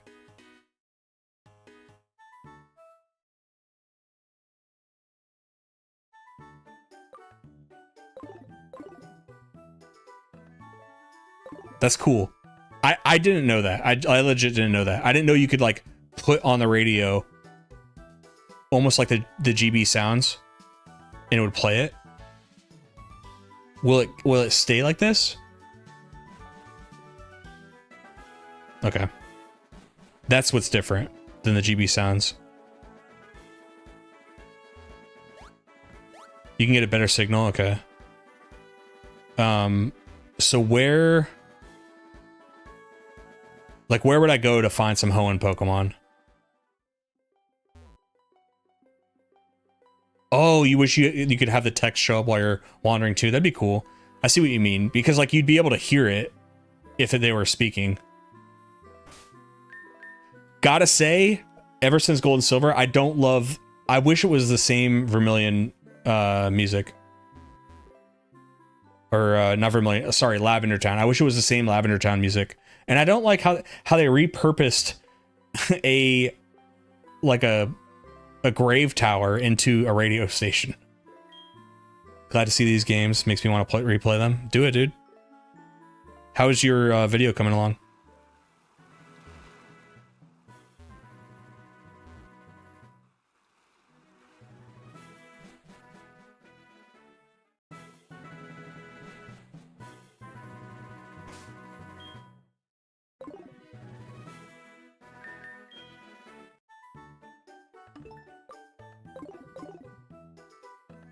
Route 1 plus aluminum. Okay, let's do it.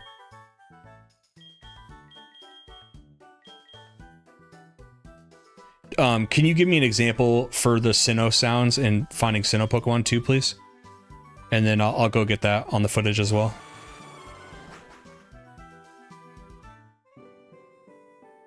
There's just so much to these games. It's crazy.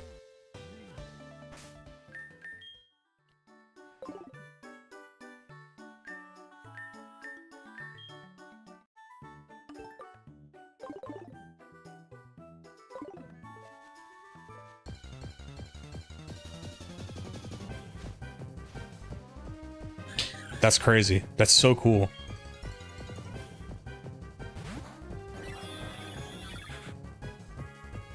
Nice, SC. I like Gyarados because he has like a boat. He was like a boat. Oh, like you could, yeah.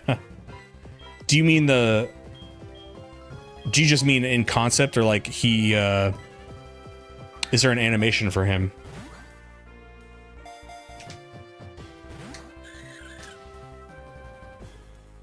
Isn't it funny that like this Minim is having to face down God?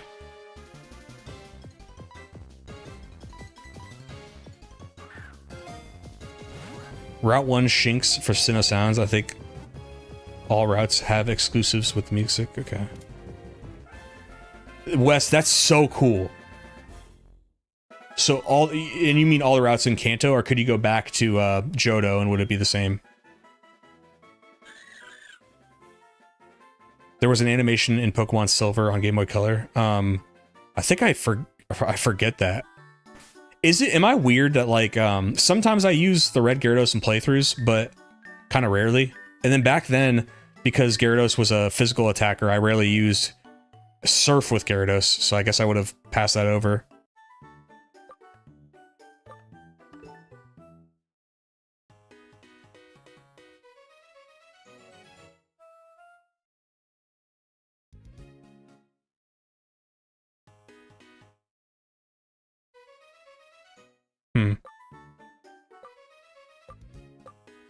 How do you get Sinnoh sounds to show up? Is it like time of day?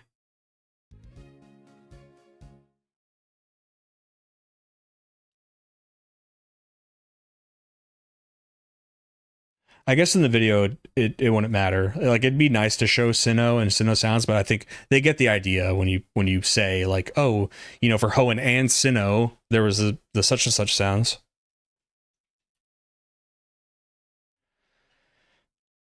Oh, Hoenn Wednesday, Sinnoh Thursday. Is it only those 2 days? Or is it different every, like, day?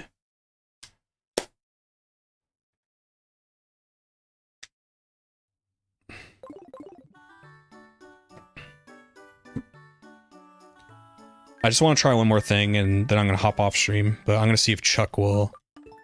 If 5 p.m. is late enough in the day for Chuck to show up.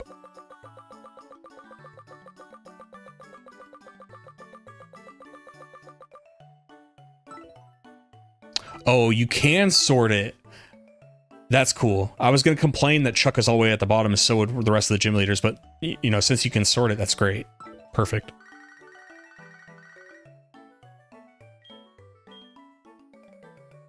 I'm free most Wednesday nights. Dude. So stupid. I still don't like that, Wes. I maintain that. The scheduling... Just not a big fan. Not a big fan of the scheduling. Okay. Folks... That's all for today. I'm gonna get off stream. I'm very tired. I was gonna go play soccer, but I'm like nodding off, so I don't know anymore. But thank you guys for watching. I will not be back tomorrow. I'm gonna start working on this video. Tonight, tomorrow, what time I have on Friday. Then I'm going to a baseball game with my girlfriend. That'll be fun. And then if I don't get it done by Friday, I might upload it Saturday if I finish. But we'll see. Obviously, there's a lot we got today. There's a lot I have to talk about. So, and I don't want to rush it, you know? I think this video can do well, and I don't want to mess it up. So I'll do my best to try to get everything in there, but I'm going to miss some stuff.